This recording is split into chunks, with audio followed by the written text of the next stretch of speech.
Hey everybody, welcome to KeKe Loves Nigeria. How is everybody doing tonight? I am doing fine. Let me get nice and comfy so we can start the show. So, welcome, welcome, welcome. Welcome, welcome, welcome. So, hey, if you guys want to join the broadcast and ask questions or talk about your experiences, you're more than welcome to do so. There is a link in the comment section, okay?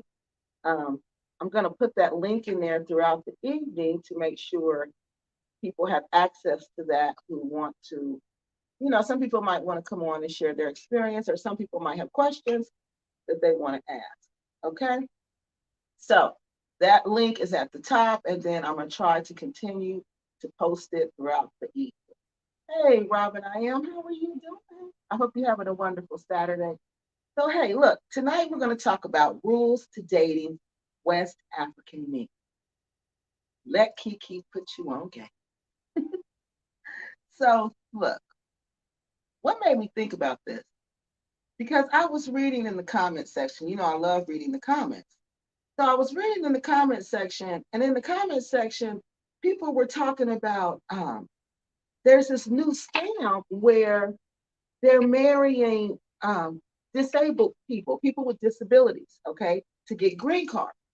Because the people with disability to get green cards, they do not have to meet the financial portion of it. They don't have to qualify for the financial aspect of it. That's waived because they're disabled. So now there's this thing to marry disabled people. Now I was like, what? Is that really going on? I was just really shocked. So another thing well, let me tell you who I am first before we get out into that. What made me start really looking at this and thinking people really don't understand that when you date, it's just like dating any other type of man, that you can't treat all men the same. At least this is how I was raised, and this is what when you look up, how the rules to dating West African men, this is like what they're saying also, and it's just some from my experience. Okay, so let me tell you who I am for the people who don't know who I am. My name is KeKe, and I am KeKe Loves Nigeria, and I am the host of the show. Okay, and what do I do? What do I do in real life? In real life, I do qualitative research, and I research issues that impact the African American community, and I am an educator. Okay, I also help people with immigration paperwork. I do consulting with people who need help with their immigration paperwork or people who just have questions. So those are the different things that I do in real life. Where am I from? I am from, everybody knows, I am from proudly from Dayton, Ohio. And how am I qualified to talk about this stuff? How do we know, KeKe? You just not on here talking. We don't want to know what you think. We don't want to know what you know. How do we know you know this for real? How do we know you not just hoodwinking us like everybody else has been doing, taking us for a ride? So no more rides tonight, you guys. We're getting off the roller coasters, okay? So how am I qualified to do this? Well, when I was in graduate school, okay, I earned a minor in West African history. So, whenever you study West African history or any type of history, you study the cultures, you study the religions, you study the traditions. So I know it from a formal perspective. I understand relationships in West Africa and with West African men from a formal and a professional perspective. Okay. And I also have a minor in counseling. So that's how I'm able to like figure out what's going on with these people. Like, what's the situation here? You know, I can say we clearly don't understand who we're dealing with. Okay. We don't understand who we're dealing with. And something else I realized when I was, just getting ready for the show tonight, that it's different rules for different groups of people. Okay. So for these rules, it seemed like these rules applied only to foreign women. Okay. These weren't the rules for when they would date African women. When it was African women or women from where they're from, it was completely different. The rules were completely different. Those rules were just completely different than the rules to dating women who are from the West. Okay. I'm going to say the West because I didn't see where, they were saying African American women. So we're going to have to say from the West. Okay. And generally, the West, the way we view things socially, it's the same, especially love. Because in the West, we view love as romantic love. It's not based on money. Well, some women, but by and large, our concept of love here in the West is romantic love. We marry because we love each other, not because we were put together, not because it was arranged, not because this is what was expected of us, but because this is who we met this person and we fell in love with this person. So that's how we view love. So I have a general understanding of that we view love differently from a professional perspective and from a personal perspective. And again, you guys know I've been married to this a Nigerian. That was a bad marriage, but I had a good one. I had a good one prior to that one, and I was married to this Malayan for 12 years. Okay, and he was a wonderful man. He was a wonderful man. And then I've dated several different, African men, and I've had a lot of African friends. Okay, a lot of male African friends just from at the university, just sitting, talking. You can meet a lot of, especially in the library. I spent a lot of time in the library, and I met a lot of African friends, and a lot of them were men. And when I would travel on my travels to Africa, I would have African males who were my friends. And I don't mean friends that I slept with, no. And when I say that I dated, that doesn't mean that I was intimate with these men. Okay, just because I dated them does not mean I was intimate with them. Okay, so let's get that clear. All right. So that's why I have this experience, this knowledge of what the rules are, because I've lived the rules and I've studied the rules. So that's where I feel like I can talk about this. And also, I've been to the continent of Africa 11 times. I've been to Cameroon once. I've been to Nigeria, I can't remember, 6 or 7 times because I had to turn in my passport, and I can't remember anymore because I've been there so many times. And then I've been to the Gambia once, and I'm planning my second trip to the Gambia now. So that's 11 times, 11 or 12 times that I've been to the continent of Africa, and I've been with different people. You know what I mean? Because I'm presently in another relationship with somebody else from a different country, okay, from the Gambia, which is a different country. So that's why I feel like I can talk about this.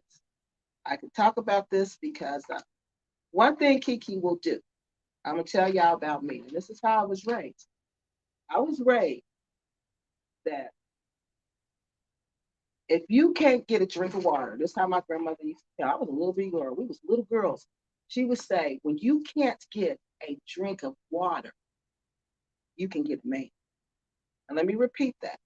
Now think about that. When you can't get a drink of water, you can still get a man. All right. So I was raised with this concept that there was no shortage of men, that there would never be a shortage of men in my life. Okay.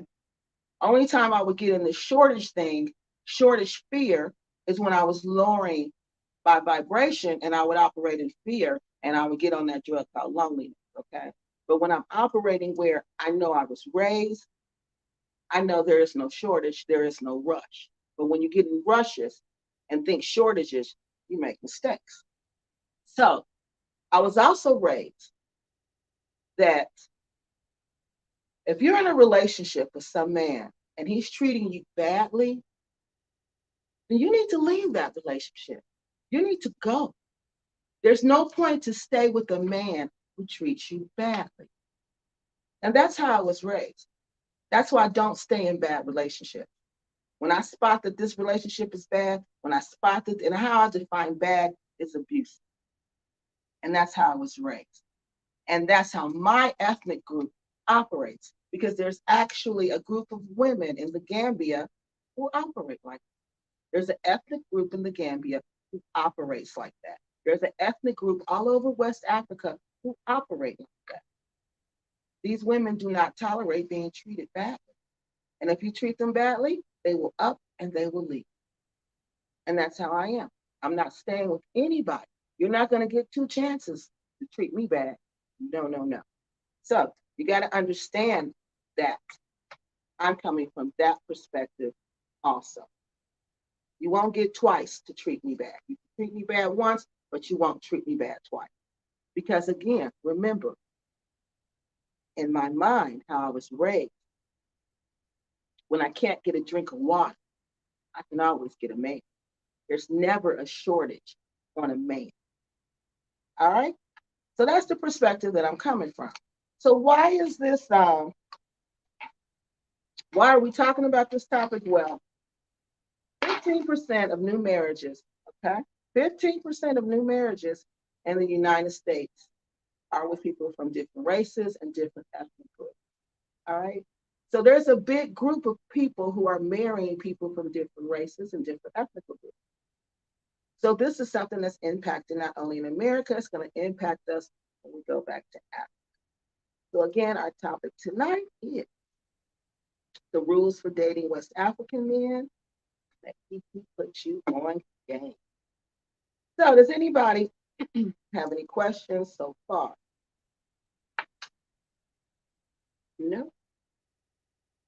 So we're going to look at this from, because once we start talking about this, people will say, well, Dad, you just looked at it from like from the woman's perspective. Well, what about the man? What does he have to do in the relationship? He doesn't have to do anything. Well, again, how I was raised and what I was seeing in the research is that, people, you can't really control what people do to you. Okay. You can't control how people act, but you can control what you do. You can control you. Okay. You have a say over you. And that's how we have to look at this, especially when you're dating West African men, because although our grandparents come from West Africa, our great grandparents were born there. We weren't born there, and our culture is called the African American culture. Okay, it's an African culture. It's it derives from West Africa. Okay, but once we got to America, we added a twist to it. That's the way you can look at it. It's a twist to it, and that's the African American twist. So it's different. It's not the same, it's different. That we have the same basis. We do share some of the same bases in our culture, but ultimately we come from two different cultures. Okay. So when you're getting involved in these relationships, what we're doing, we're blending these cultures and we don't realize that. And that's why a lot of times we experience these culture clashes. All right. Now, culture clash is simply what it says. It's two cultures coming together and they're just clashing like in a car. But if you understand the rules, then you can kind of understand who you're dealing with and who you're not dealing with. Because a lot of us will get confused and think we're dating men when we're really dating West African boys. Okay? So, hello, everybody. Does anybody have any questions so far? Hello, Robin. It's good to see you. It's good to see everybody. Welcome, everybody. Thank you for spending your Saturday with me. And I'm happy to be here. Hello, Miss. This is a new person. I did see your comment. I remember reading your comment. And I think I read your comment someplace else. But hello. I think this is the first time I ever seen you comment. Your last name, I think, is Bay. I'm trying to get your comment to show up. Okay. And hey, Alexis, how you doing tonight? And hello to our journey of faith. Okay. Oh, excuse me. So that's why you're going to notice with these rules are about you. They're about you controlling you. They're about you having your eyes wide open. Because when you date West African men, you got to have your eyes wide open. When you date, our men, West African American men, you can be kind of lax because you can spot them. You can spot their games about a mile away. You could just sit back and be like, I know he ain't. I know he is not, and he know he's not because he know he can't get that off.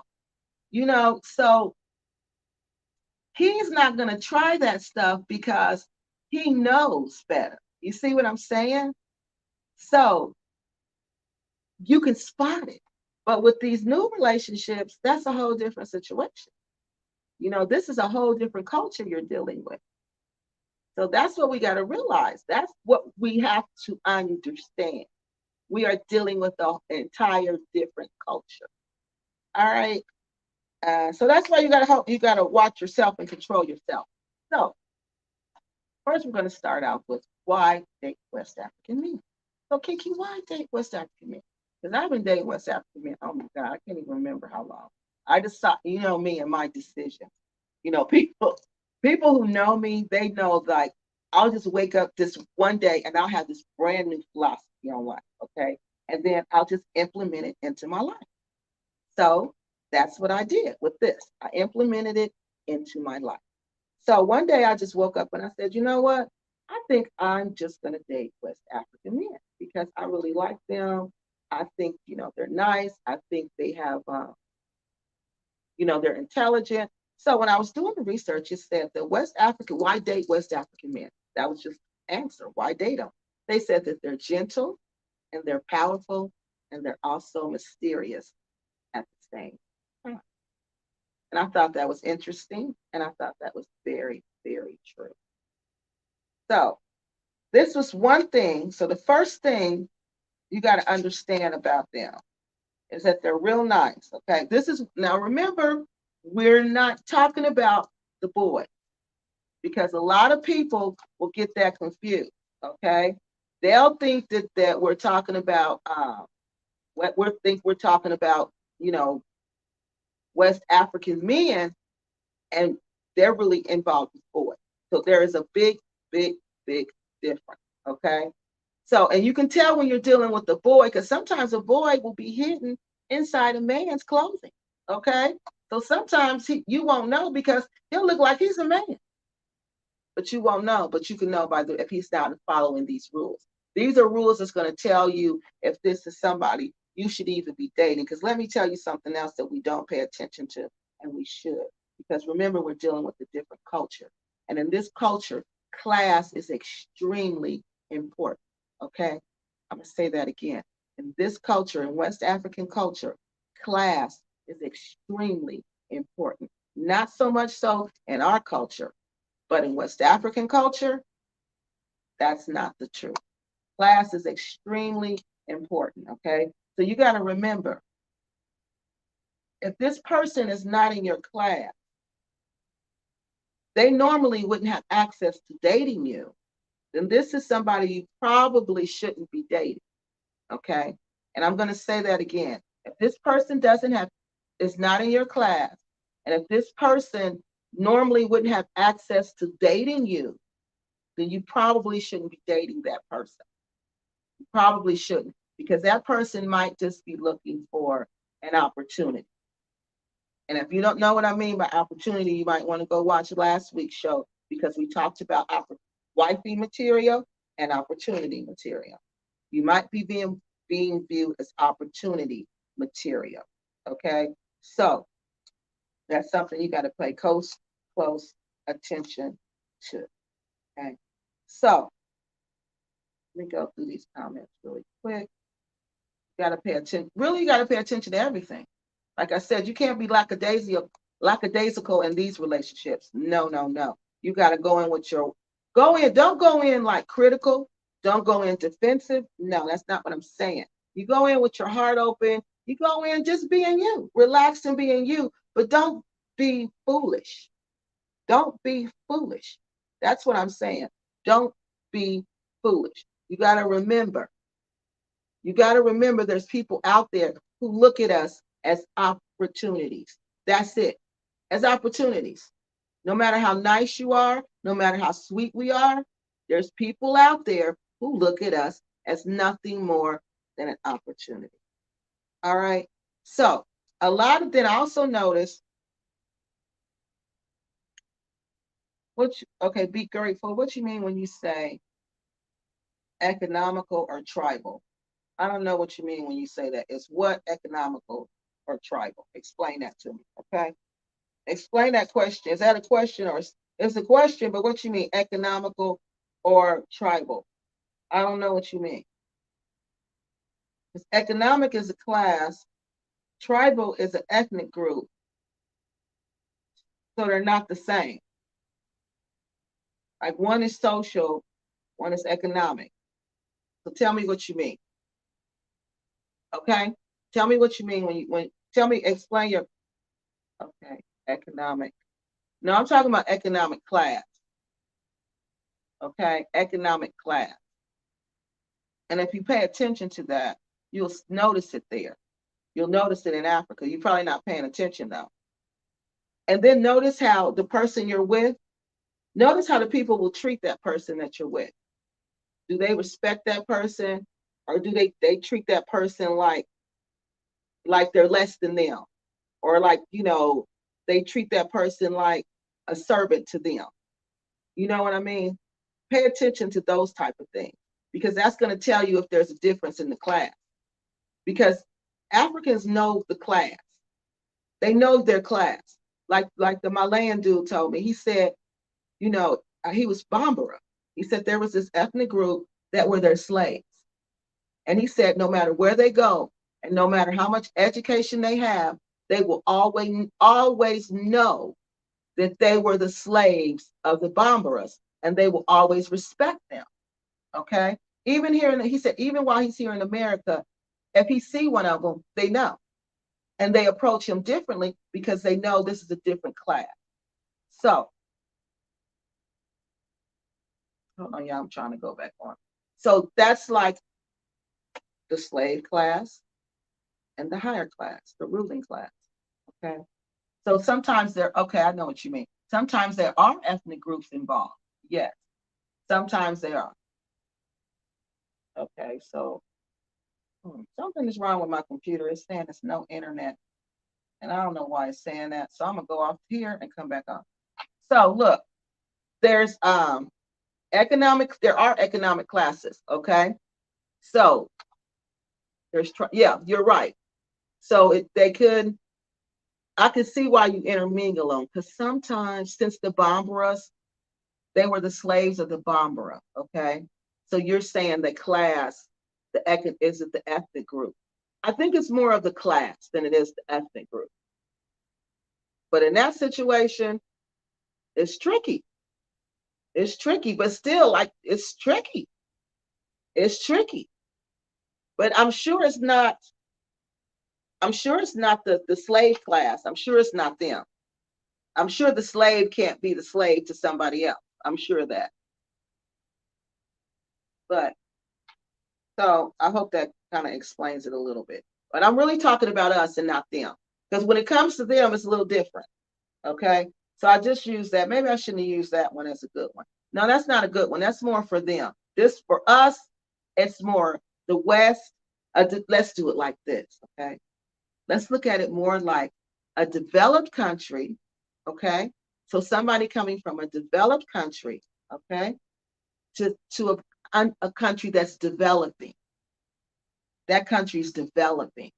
So someone from that developed country, to some people, not all people, not the people who can come here freely and have access to the West. They're not going to look at you like that. But someone who doesn't have access to the West like that, now that person will look at you different. And that person isn't in the same class. Now, does that make sense? Okay. And you can tell. You'll be able to tell the difference. I agree. I see. Yes. Yep. So again, if you guys want to come on, I got the computer back up. Thank God. If you guys want to come on, then go ahead and click the link. It's at the top. All right. Now we're going to move on. Write this down. So, the experience dating them, I'm going to tell you just straight up. It's really fun and it's really exciting, but it's also it's just a life-changing experience because it can be the best relationship you had or it can be the worst relationship you had. So it's just like I said, it's how you look at this. It's how you handle this. So this is about you. This is about self-development of you. Because remember, I believe in self-authorship and that we control who we are. All right. And nobody else can control us. So it's up to you what your experience is going to be. All right. And also the whole thing here is that you got to be willing to educate yourself about this man's culture. You have to, because if you're not educating yourself about this man's culture, what's going to happen? I'm going to tell you what's going to happen. For one, you're not going to be able to hold him accountable when you need to hold him accountable for things he needs to be doing. Okay? Because he's first going to think she doesn't know.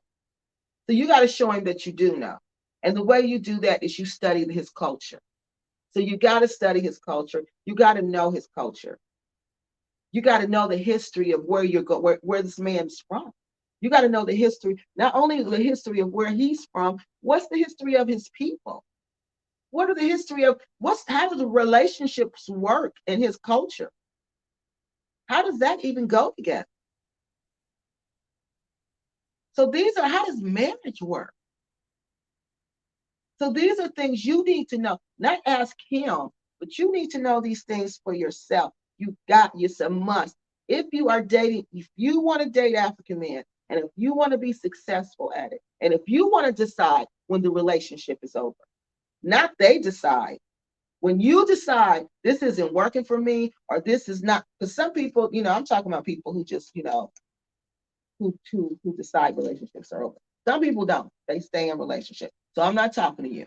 But if you're the type, if it's not working for you, you want to just move on and go try it again someplace else, this information is for you. So if you want to be the one to decide this is over, okay? If you want to be the one that's in control of this relationship, and when I say in control, I don't mean the one making all the decisions. I don't mean the one saying, oh, this is going to happen and that is going to happen. No, I don't mean that. I don't mean that.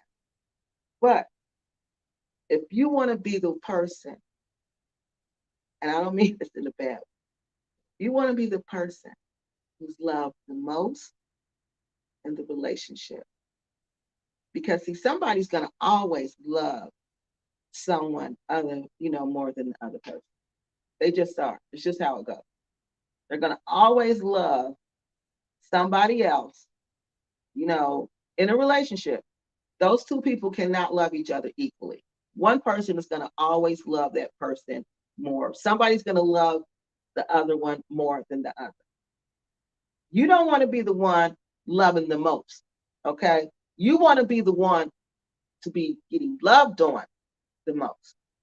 So that's what I mean when I say controlling the relationship. Because the person who has the love, who's getting the love, that's the person in control of the relationship.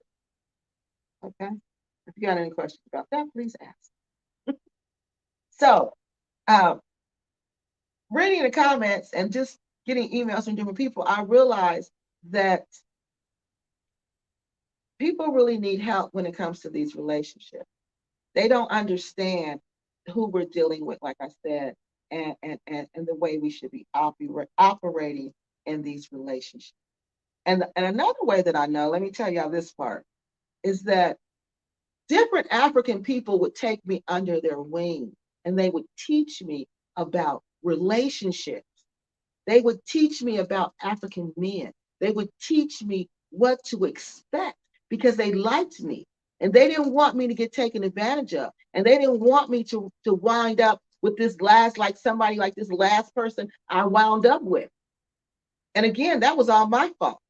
That was all my fault. It wasn't that I didn't have the information to make the right decision and the right choice.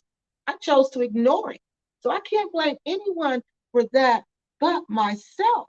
That's it. I don't blame anybody for that. I'm not even angry about that.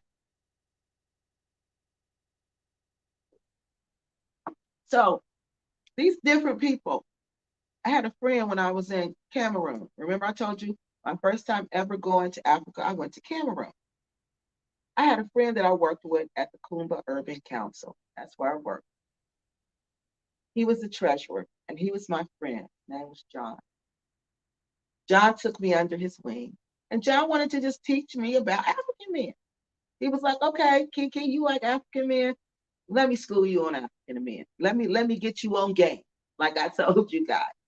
So one thing he said to me, he said, "KeKe, if an African man loves you, he will do anything for you." And I was like, "What?" He said, "KeKe, if an African man loves you, he will do anything for you." He said he will buy you whatever you want. He will take you wherever you want, and he will treat you like a queen. I'm thinking, are you serious? If he loves you, because I've been told I was loved before, but I wasn't treated like that. I wasn't getting money like that. I wasn't going play. It wasn't none of that happening. So I'm like, what? So that's when I'm like, well, let me try this. Oh, when I came back to the United States, I was brand new. I wasn't dating no more African American men. I was going to try this experiment. Anyway, and you know what he said? Well, let me finish telling you. He said, KeKe, they're going to like you for one, because you look African. You remind them of where they come from. You look like the women where they come from. He said, that's the first thing they're going to like about you. Because remember, there's not a lot of DNA in my body. There's 3 West African countries. I told y'all, Cameroon, no, Nigeria's first. Nigeria and Cameroon is almost neck and neck. They almost tied. And Mali. The rest is, I forgot. They were European countries. I'm sorry, I don't mean to say I forgot. I forgot. I'm sorry, I forgot. Grandmothers, I forgot. That doesn't mean you're not important to me. I just forgot. It just slipped my mind. But I think one of them was like Sweden. Yeah, it was Sweden. One of them was Sweden, and the other one, I think it was like Ireland or Scotland or something like that. Okay. So most of it's not that much mix up, inside of me. So um, it was like he said, you look African, you look familiar to them. So that's the first thing that's going to attract them to you, is that you remind them of home. You remind them of what they're familiar with. And then he said, you're also smart. He said they like smart women. African men like smart women. They like women they can hold conversations with, that they can talk about anything with. He said, KeKe, they can talk about anything with you. They're going to like that. And he said, well, let me tell you one more thing. He said, KeKe, if the African man, don't treat you the way you want to be treated, get rid of him and go get you another one. Because there's always going to be one out there that's going to treat you the way you want to be treated. So this is how I was taught by my grandmother. And here I am in Cameroon, in Kumba, Cameroon, and there's an African man, a Cameroonian man, West African man, telling me the same daggone thing my grandmother told me. You hold the keys to the relationship. Don't let him control you. When you give him too much love, when you give him too much of you, he's going to walk all over you, especially an African man, especially an African man. He's not going to respect you because there's nothing to respect. So this is what he taught me. Then there was 2 African women that God sent into my life. Most High sent these women. One was from Ghana. She told me the same thing. She said, KeKe, let me tell you, let me school you. Since I noticed you like African men, let me school you. She said, you make them buy you whatever you want. you make them take you wherever you want. And if they won't do it, get rid of them and go get you another. Because there's one out there who will. Mm-hmm. And this one said, y'all, this the one said, you need to get a young one. Don't talk to the old ones. Because she said the old ones, y'all, she said they too hard to train. She said, but the young ones, she said they're ready. They're ready because when they love you, they love you. They're going to do whatever to keep you because she said, you got to remember, African men, West African men, okay, they can pick and choose who they want to be with. It's not like here. They can pick and choose whatever woman they want, they can have them. It's not like the women pick here. Like how the women pick who they want to be with. No, it don't work like that there. The man picks them. So he can pick who he want to pick. So if he says he's in love with you and you notice everything we're going to talk about tonight, you notice these things that we're talking about, then this man is genuinely in love with you. He is genuinely in love with you because he don't have to lie about love. He doesn't have to lie about that. But remember, we're talking about men, not green card scammers. Because green card scammers aren't men. Those are boys looking for opportunity material, not wifey material. African men look for wifey material. All right. So she told me same thing. I sense another person into my life. This lady was from Gabon. Gabon, of all places, Gabon. Cameroon, Gabon is right underneath Cameroon. She tells me the same thing. Tells me the same thing. KeKe, they love you because you're smart, you're nice, you're a humble person, you're just what they look for. And then on top of that, you're an American. You're an American, and they find Americans interesting. Yes. Not that they want green cards. She didn't say they want green cards. They did warn me about the green card people, y'all. I'm not going to say they didn't. They warned me about the green card people. They told me you got to be careful about them. But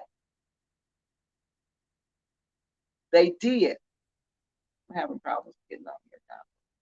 But they warned me about the green card people. But they told me also that there's people out there that's real. It's just like here. That's what you got to remember. It's just like here. There's men here who looking for opportunities, and there's men here who looking for real relationship. Okay, it's just like here. And what do you do? What you got to do? You got to pay attention. You just got to pay attention. You got to pay attention. So she told me the same thing. That's what you got to do. They will buy you anything. They will take you anywhere. And they'll treat you like a queen. They'll treat you like a queen. Okay? And if they don't treat you right, same thing. They'll get you another one. Because there's plenty out there, and there's one out there that will. All right? And that's what a lot of women do not understand. They don't understand that. They do not understand that. Okay? And so that's when I said, oh, we need tips. We need to understand who we're dealing with. We need to understand there's rules to this game. Oh, no, these are grown men. When you're dealing with a grown African man, oh, you got to come correct. You got to come correct, or he's going to just dismiss you. He's going to dismiss you. No matter how beautiful you are, they don't care about that. They care about what's inside here. No matter how big your backside is, they don't care about that. They see big backsides all day. How big your breasts are, they don't care about that. They see big breasts all day. They see beautiful Black women all day. All day. So it's got to be something different. You got to bring something different to the table. You got to offer something different. You got to be uniquely different. And how do you do that? By being uniquely you. All right. It sounds like having an African man is too much work for me. No, it's not. You haven't even heard the rules yet, girl. It's really no work for you. Your work is to stay to spot them, to spot what's going on. If you want to date them, you have to. It's just like men here. You got to spot what's going on. So it's not any relationship is work though. You know, any relationship is work. Any type of relationship you in, it's work. Whether it's with an African man or whether it's with an American man. Whoever you trying to be with, it's work. Okay, enjoying good life. You're correct. My spirit was so bothered. I was told not to talk to the slaves. What? The lady was carrying her baby on her back while on her knees cleaning the fork. But I told you, I know. The first time I went, I was bothered too. They got, let me tell you, enjoying the good life. You know, they got mad at me, the people, because we lived with host families, okay, when I went to Cameroon. Now, the university I went to is a private Catholic university. Rich kids go there, okay? But then they let us in. You know, they give us scholarships to make it even, Steven. So I got to go on this trip. So uh, we were there. They have servants. I'm not thinking these are servants.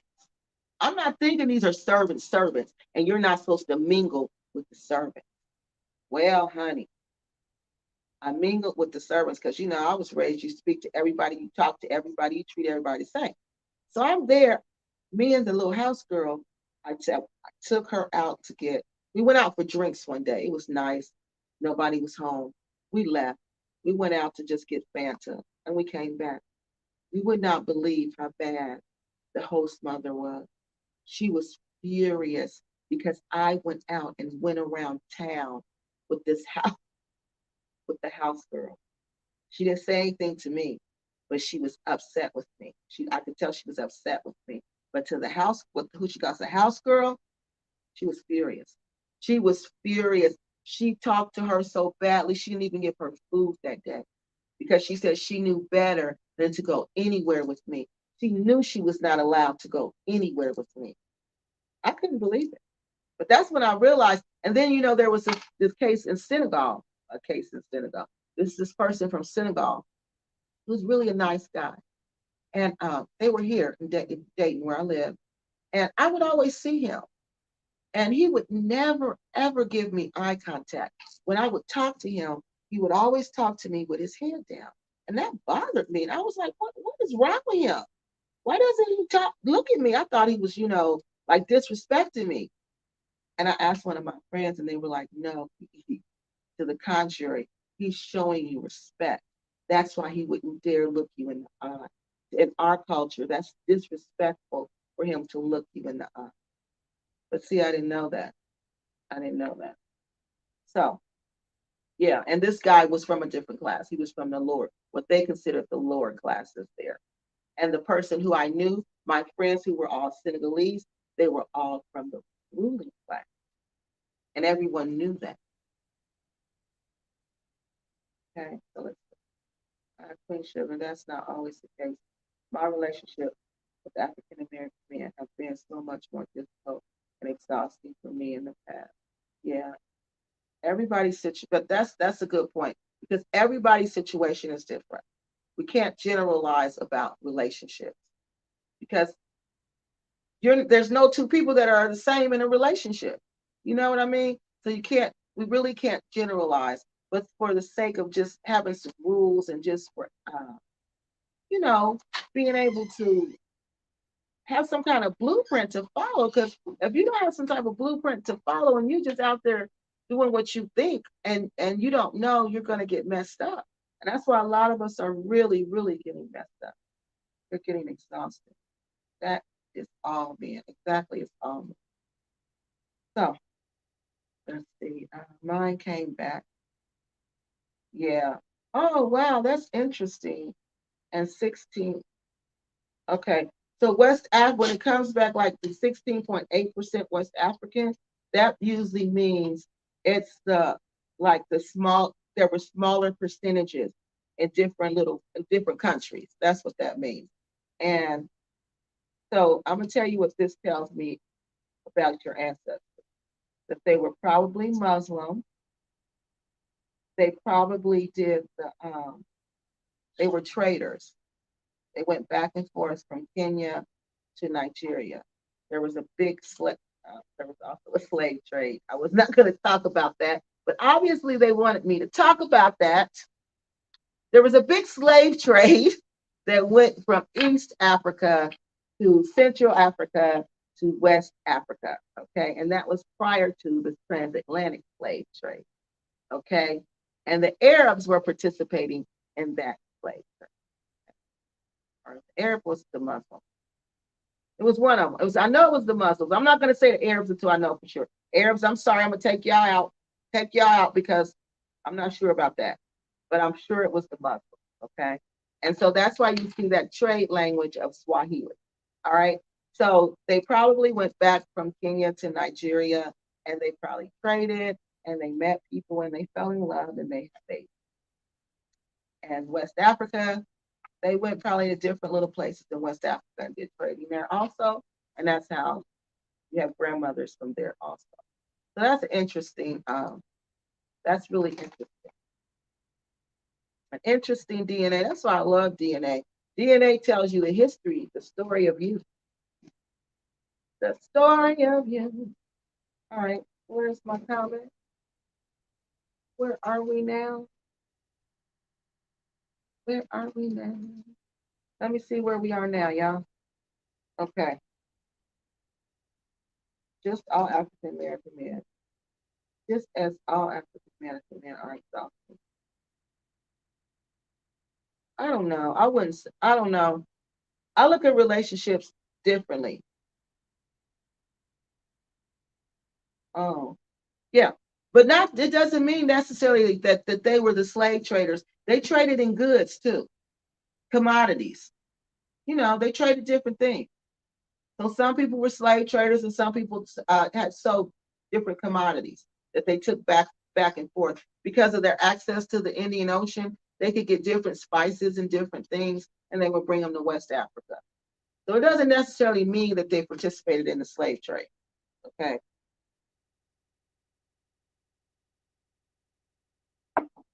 So let's get back to this. So one good reason, one big reason why I think I like to date West African men, and also in the study that they said was you get the pleasure of having the security in your relationship. Okay. When I'm in relationships, I notice with them, I'm very secure because West African men are hardworking men and they make lots of money. The ones that I've met in the United States, they make lots of money. They do very well here. So that's another big reason that, you know, to date them because they're hard workers and they were raised to take care of their family. See, that's another thing you have to understand. He's going to get rule one. He's going to get his sense of pride from taking care of his family. Okay. But defining family is going to be dependent on his culture. Okay. Is he going to define his family as you, taking care of you? Or is he going to define his family as taking care of his family, his parents, his siblings, his nieces, his nephews? Is that how he's defining family? Those are things you got to figure out in the relationship. And you need to figure them out early. Because if you figure them out late, that's going to cause you problems. You're not going to want them problems. You're not going to want them problems. Because just like my friend Carol told me, you can't change culture. You cannot change culture. You can't change a person. You can't change what they believe to be the reality for them. And that's what culture is. So you got to first define how are they going to define family in this relationship? Because are you cool with them like taking care of everybody? And then y'all get whatever's left over? Or are you going to want us first? That's a Western concept. Is this person modern?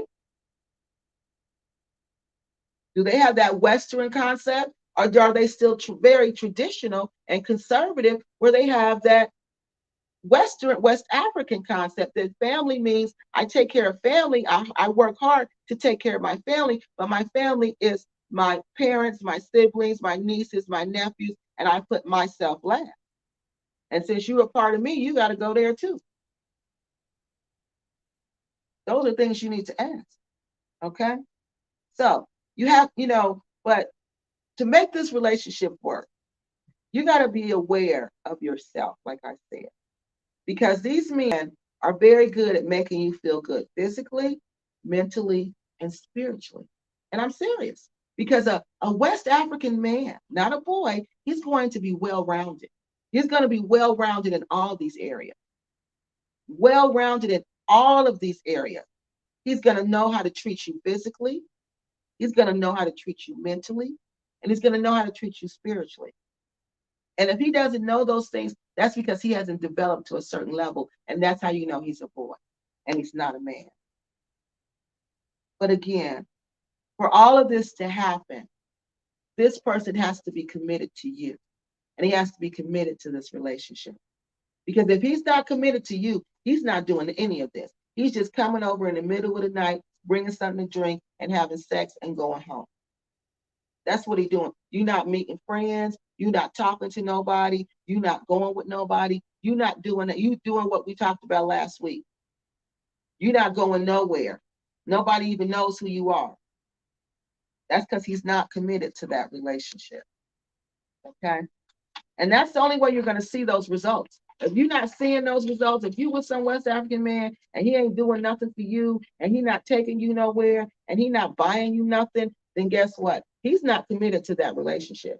He's just in that relationship and he's in that relationship for a reason and you need to find out what that particular reason is. You need to have an honest conversation with yourself and find out what is he in this relationship for? He's in this relationship for something. What is he in this relationship for? Because once he's committed, like I said, once this man is committed to you, he's going to do everything in his power to please you. It becomes about pleasing you. It becomes about you. All right. And that's another way you're going to be able to tell if he's modern or if he's traditional. Because, see, a modern man's going to understand the concept of romantic love. And he's going to understand that's about pleasing my romantic partner. This relationship is between us. That doesn't mean I don't send money to my family. That doesn't mean I don't help my family. But that means I don't put anyone before her. She's my priority. When I marry her, she becomes my priority. All right. But that's only a modern thinking West African man. All right. There's traditional. There's some who are very traditional, who would never, who will put their mother before you every single time. And when I say their mother before you, now don't get me wrong, because I took care of my mother, like I told y'all. I took care of my mother. I couldn't do it anymore till she passed, right? So I understand sacrificing for your mother. I understand all of that. I understand sacrificing for your parents. But my mom never asked me to put her before my relationship. My mom never caused problems in my relationship. My mom never got in the middle of my relationship and tried to destruct my relationship. My mom never called for all of my attention to take it away from my relationship. You know what I'm saying? So it wasn't, my mom didn't put me in a situation where it's me or him. That's what I'm talking about. You can tell the difference. All right. So again, if this person really is committed to this relationship, you're going to notice that this man is doing everything in his power to make you happy. Every single thing. All right. So let's go back to comment. Let's see. Oh, I see. Thank you. Yes. Uh-huh. Yeah, it was different type of traders. Just like now. You know how you go to the store, you go to the market, people sell different, people sell. They sell, well, people do sell. People sell different things, you know? Some people sell spices, some people sell chickens. Yeah, then there were people who were the slave traders. African American men aren't worth my energy, time, or effort at this point. The majority have undeniable issues, which is a turn off for me. Yeah.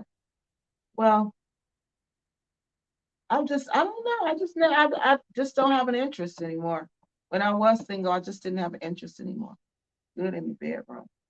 Who's good in the bedroom? You asking if African men are good in the bedroom? Well, according to studies, they're good in the bedroom. That's what the studies say. They're good in the bedroom. That's what this study said. I just read. Hello. That's what this study said, honey. Said they was good in the bed, girlfriend. So, do we got any questions about what I just read? No. All right. So let's continue. Actually, guess what, Queen Sugar? You said good in the bed. Let's put this back up because here it goes right here. It says African men make great lovers. They're very romantic and they do everything to please you. They do not want to ever disappoint you. When an African man loves you, they love you for real. And two women the three people told me that. They told me that. Because remember, they come from a culture where, I mean, it's not like here. It's nothing like here. I mean, they can pretty much, if they choose a woman, they can pretty much get that woman, you know. So they're used to choosing who they want. And if they choose you and they fall in love with you, yes, that's more than likely. That's real. That's real. So yeah, there you have it. Hello. We were seeing that one. All right. I think we all caught up on the comments. Okay. Let me tell you. So let me tell you a story about the guy from Mali. This guy, this was the sweetest guy. And this is how I knew for sure. Not only did he love me, this guy really took care of me. Like I said, he took care of everything. My money was my money. What I did with my money was my money. I could help pay the bills or I could not pay the bills. It was just up to me. He took care of everything. And so this was, now that I look back on it, it was just so cute. Every Thursday he would get his check, okay? He would take me out to lunch. He would take me out to lunch. We would go to this little his favorite little Chinese restaurant because he loved Chinese food. We would go out to this Chinese restaurant and we would have lunch. And you know the benches in the restaurant, they sit across from each other like this. He would always sit next to me. He would always sit next to me on the same bench and sit real close to me. And then that Friday morning when he would come home from work, he would have me a designer bag because there was a guy who sold designer bags who worked with me. So he would always have me a nice designer bag. And that was when I look back on that, that was something to show that I really love this person. I know what makes her happy. She likes to eat. She likes food. She likes to go out to dinner. I'm going to take her out to lunch. And I know she loves those purses. So I'm going to buy her those purses. You know? So it's things like that that will tell you whether this person is committed to this relationship and committed to you. Even the Senegalese guy, you know, um, this was somebody that I dated. He would always give me Versace perfume. That's when I realized who Versace was. I was like, what? I looked it up because I thought it was some cookies because the bottle was so pretty. I thought it was some cookies. I opened it up and it was perfume because he would give me gifts, you guys, when he would leave. He would come over, visit for a little while, and he would go home. And he would always leave a gift.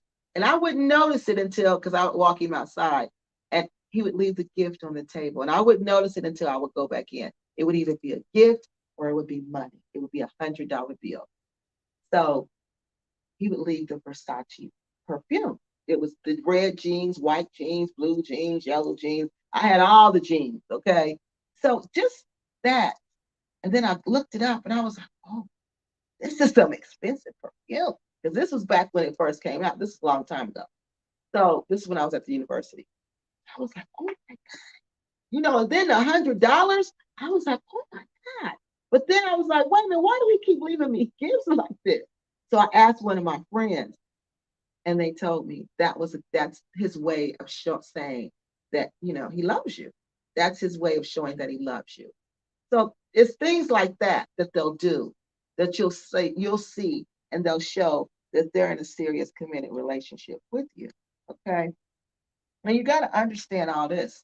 You got to understand those things when you're dating West African men, or they're just going to use you. There's some that will take advantage of you and give you nothing.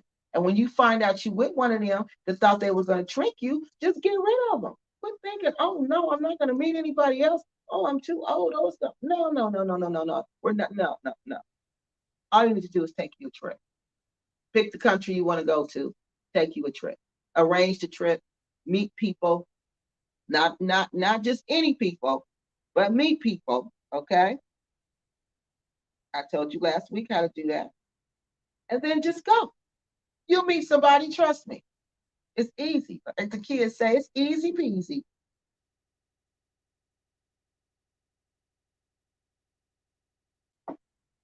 Sorry, but that got on my last nerve. I married a king of his tribe, so I had whatever I asked when I got home, but I didn't want anyone to have. Yeah, that's one of the points. She's right. They don't want you to have, nobody else can have your attention, not like that. No, especially your girlfriends. No, you can't talk on the phone. You know how you talk on the phone to him now? Girl, you're going to have to wait till he's not around. You're going to have to wait till he's at work. You're going to have to wait till he's not home. You're going to have to wait till he's not around. No, she's right. They don't expect you to do that. They do not expect you to give anybody else their attention but them, because they feel like, well, I'm giving you all my attention. I'm giving you all my love and affection. Why are you giving yours to somebody else? Why are you talking to somebody else when you could be spending that time talking to me? You could be spending that time giving me my attention. So she's absolutely right. She is absolutely right about that. She's 100% right. They do require, that's one of the rules when dating them, honey. You got to give them your, and when you talking on the phone to them, you better not be texting. You better not be watching TV. You better not be distracted in any shape, form, or fashion. You better give your 100% attention. Because if not, that's going to be a problem. That's going to be a problem. Yeah, honey, Miss Good Life. That's how it go. You're absolutely right about that. You are absolutely right. Those guys from the Gambia must not be included in the good lover study. What? All the female Gambian YouTubers complain about them all the time. Who? Who complained about them? Who? What videos? What? But see, what are we talking about, Queen Sugar? What's the condition here?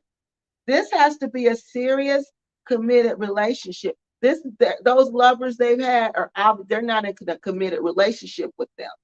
They're not, because if they were, they wouldn't be describing them as their lovers. They would not. They're just going through the motions with them. They're either going through the motions with them with the hopes of getting an opportunity or to get some money.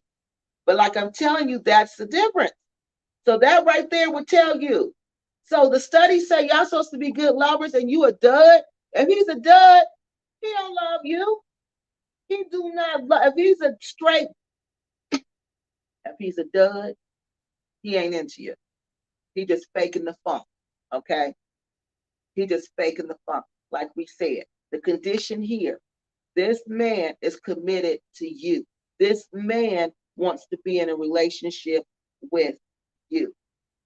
If he wants that, he's not gonna it's not gonna be like that.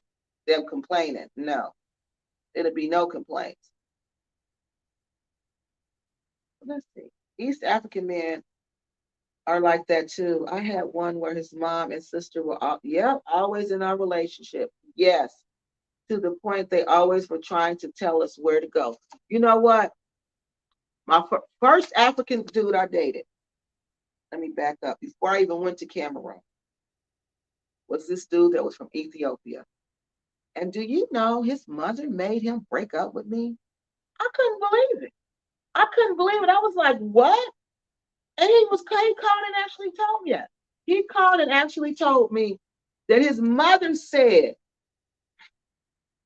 he couldn't date me anymore because I did not know their language and I could not teach our kids anything about their culture.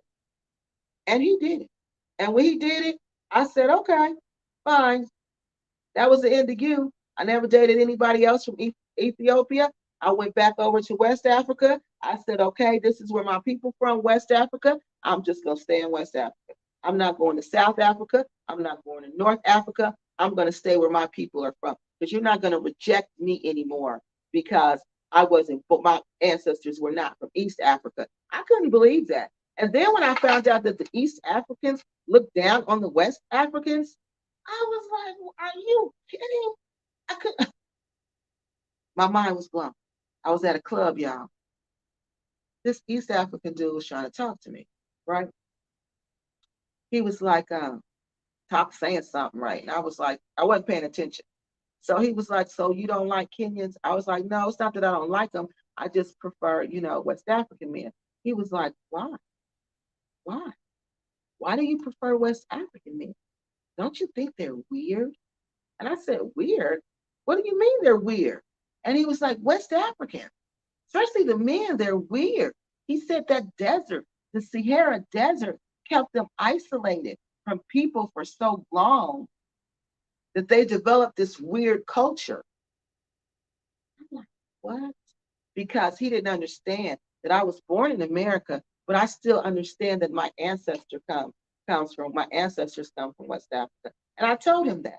And that's just what I told. I said, you know what? I'm really offended by your comments because, my ancestors come from West Africa. So if you saying they're weird, you're saying I'm weird, and that's really offensive. And I walked away, and that was the end of him. And that was the end of any conversations with any East Africans because I didn't like that. I ain't like that at all. Oh, you said Agnes Corners did it. Okay. African men are super masculine and it's completely understood. Therefore, there's no problem submitting to them. Yeah. And that's something people don't understand about submission. Okay. When submission is not what people think that is. It's not, I sit and I have no voice and I don't get to say nothing and my opinion doesn't matter and I'm just a servant girl in this household. That's not what submission is. That's not what it is. That's not what it is. That means you know your role and he knows his role. Everybody knows their role and we all submit to the role that we play. Because if we don't submit to the role that we play in that relationship, then we're going to be battling, trying to play a role that we're not supposed to play. So we got to submit to the role that we're playing in that relationship. So that's another thing you got to clearly define. What role am I playing in this relationship? And what role does he play in this relationship? Because it's not the same in the United States. He's not going to let you get that off like we do in the United States, so we can pretty much pretty much do what you want to do.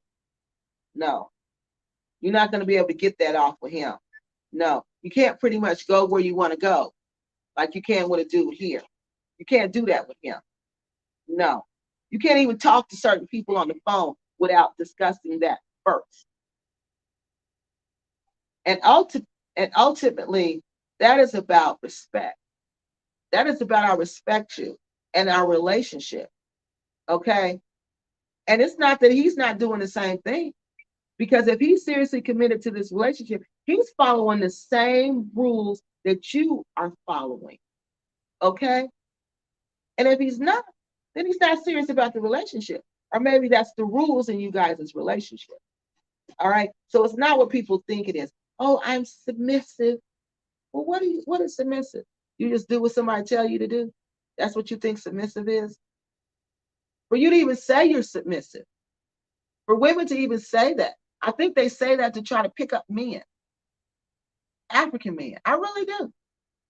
Because a woman who is submissive, she's not going to say it. She doesn't have to say it. He's going to know it in the relationship. Everybody's going to submit to their roles. So yeah, Alexis, you're right about that. But women in the West don't really understand. They don't understand the definition of that role, that word. So they just throw in their own just meaning. Oh, okay. Well, like I said, it probably wasn't a real relationship. Yeah, because back in the day, y'all, wait a minute, I gotta check. I feel like my face is shining. Back in the day, uh, Ethiopians were really like the first group of Africans that were here, especially in my state. So it wasn't other Africans. So when I started going to the university, you know, they were there, and I started studying African history. So when you're in class with them, and I was in class with this guy, and he asked me to tutor him in English because, of course, I was really smart in English, and he needed help. So that's how we met. We were tutoring. I was tutoring. He asked me to tutor him in English. Agnes Corner Good could have just had, she could have just bad sex. Gambian women don't prefer their own men. That's their preference. I didn't marry my husband based on Gambian women's opinions. Right. Because when I was looking up the research on this, do you know that the rules for African relationships are totally different from ours? They're totally different. So I don't know. I don't know what goes on in their bedroom. Because I heard some woman talk about they're not romantic. And I'm like, wow, really? Except for the Nigerian, but all the other men, African men that I've dated or even been around were romantic. They were romantic. Maybe that's why I said serious, committed relationships. That's the difference. Most men that complain about submission have a hard time receiving it or have a wrong perspective of it, confusing it with control. What's what's understood doesn't need to be said. And they do. They confuse it with dominance and control. And it has nothing to do with dominance and control. It's just like when you're at your job. You know your role at your job. You know your position. You don't outstep your position. You stay in your position and you play your position. It's like a basketball game. You play your position. The forward doesn't play another role. He plays that role. That's what he's going to be. That's what he is. He can't just decide, oh, I'm going to play another role in the middle of the game. No, you're going to mess up the whole thing. The team won't operate as a team. It's going to become chaotic. My mother-in-law has had a rough adjustment, understanding he doesn't make decisions for my husband. Yeah, nor do we consult her about decisions made in our marriage. See, that's what I mean. See, that's you don't have. It's not traditional. So Tania's husband's decided, okay, I'm gonna have a modern approach to my relationship. My family is my wife. My family is my wife and our children. That's my immediate family. That doesn't mean I don't love my mom. That doesn't mean I don't go see my mom. But that means my mom is not going to be in our bedroom. She's not going to be in our relationship. She's not going to run our relationship. She's not going to make decisions for us. Because there's some African women mothers who really want to make decisions for you. She really want to make decisions for you. And when they find out you can't have kids or that you don't want kids, oh my God, Jesus, they'll lose their mind. You got to go. When they find out, oh my God, if you in a situation where you cannot have a kid or that you don't want kids, because some American women don't want kids. Some American women can't have kids. You gotta go. They're gonna do everything to get in that man's ear to tell him you got to go. But he has to be strong enough to tell her and let her know you don't have anything to do with this. This is about us. So kids is a big one, y'all. That's something we got to talk about too, because you got to just be upfront and honest in the beginning of the relationship about this kid situation. You got to say whether you want kids or whether you don't want kids, whether you're done with having kids, whether you'll consider kids or not. Just be open and honest about it. Some people, they'll already have kids and they'll be cool with it. They'll be like, okay, that's fine. But if you meet somebody who does not have kids, that's going to be a problem. And I'm not going to lie to you and say it's not. My friend Carol told me that a long time ago. She said, if you meet one who doesn't have kids and you don't want kids or you can't have kids, that's going to be a problem for you. That's going to be a problem. That's going to be a problem because in their culture, kids are so, so very important. So if you've decided I'm done with that, I'm done with that, then you might not want to date someone who doesn't have children. Okay, because there's a lot of them that do. Now, don't get me wrong. There's a lot of them that already have children, so that doesn't knock them out the box. You just look for one that got kids. You just be like, okay, when you talk to them, when you meet them, you just be like, so you got kids? Just casually ask, so you got some kids?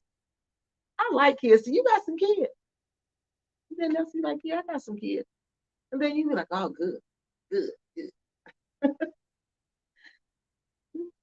That's how you do that.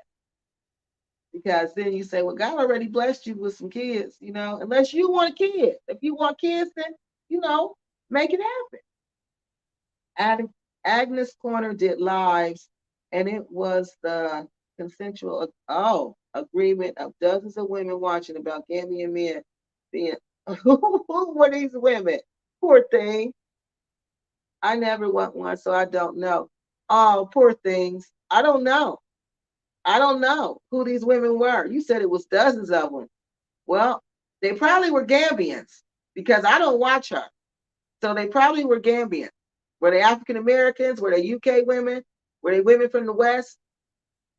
Because, like I said, I'm sure it goes down differently with us than it does go down with them. I'm sure it's different. I know it's different. It would have to be different. There's a lot of things making it different. So, who were they? Who were these women? Going between you and your husband, between you guys. Yeah, it is. But some of them will be overly involved in your relationship. That's why you got to let them know up front. I don't want your family involved in my relationship. Having a mother in your relationship is so annoying and manipulative. Never tell family your business until it's over. Yep, then you can tell them. You're right. Because you don't know what she's going to do to your relationship. Most of them save their best moves for old drinks. But how do we know that? How do we, Queen Sugar? Now, how do we know that? How do we know that's what they do? How do we know that? How do we know that? Because, truth be told, there's a lot of women in the Gambia who unfortunately had female circumcision. Okay? And when you have been female circumcised, when you try to have sex, it becomes difficult. Okay?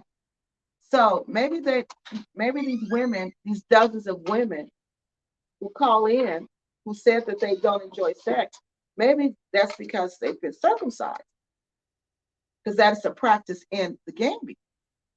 So if you've been circumcised, that is the point for you not to enjoy sex. You've been circumcised, so you do not enjoy sex. That's a Muslim practice, and everyone knows that. So for them to say they don't enjoy sex, that doesn't surprise me because that's the point of female circumcision, for you not to enjoy sex.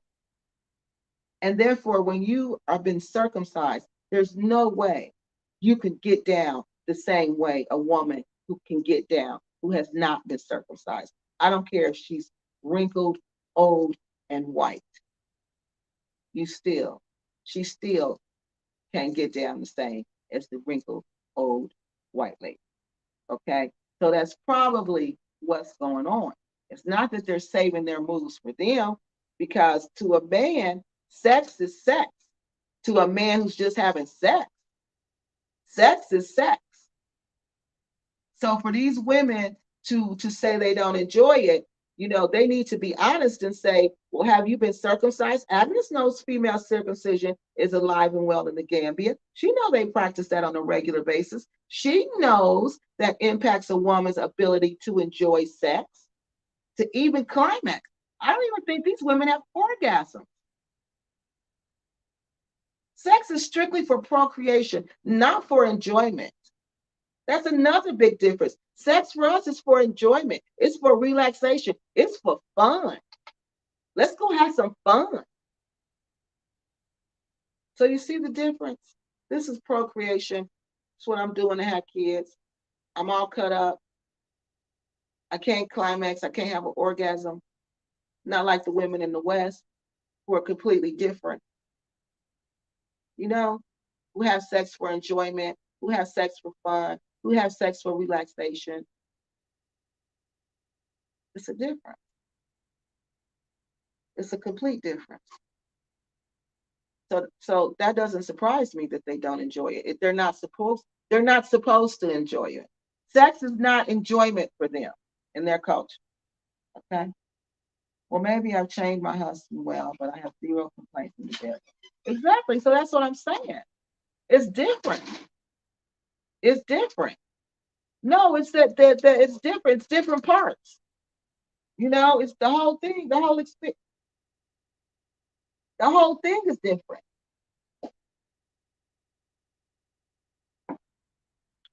I'm sorry. Okay. So let's see.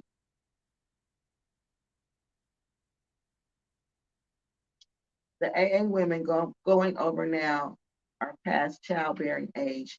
Maybe he can maybe he can get a second wife. Yeah, that's what I'm saying. That's what I'm saying. So that's what I'm saying. So some people it's not going to be a big deal. It is not going to be a big deal like that.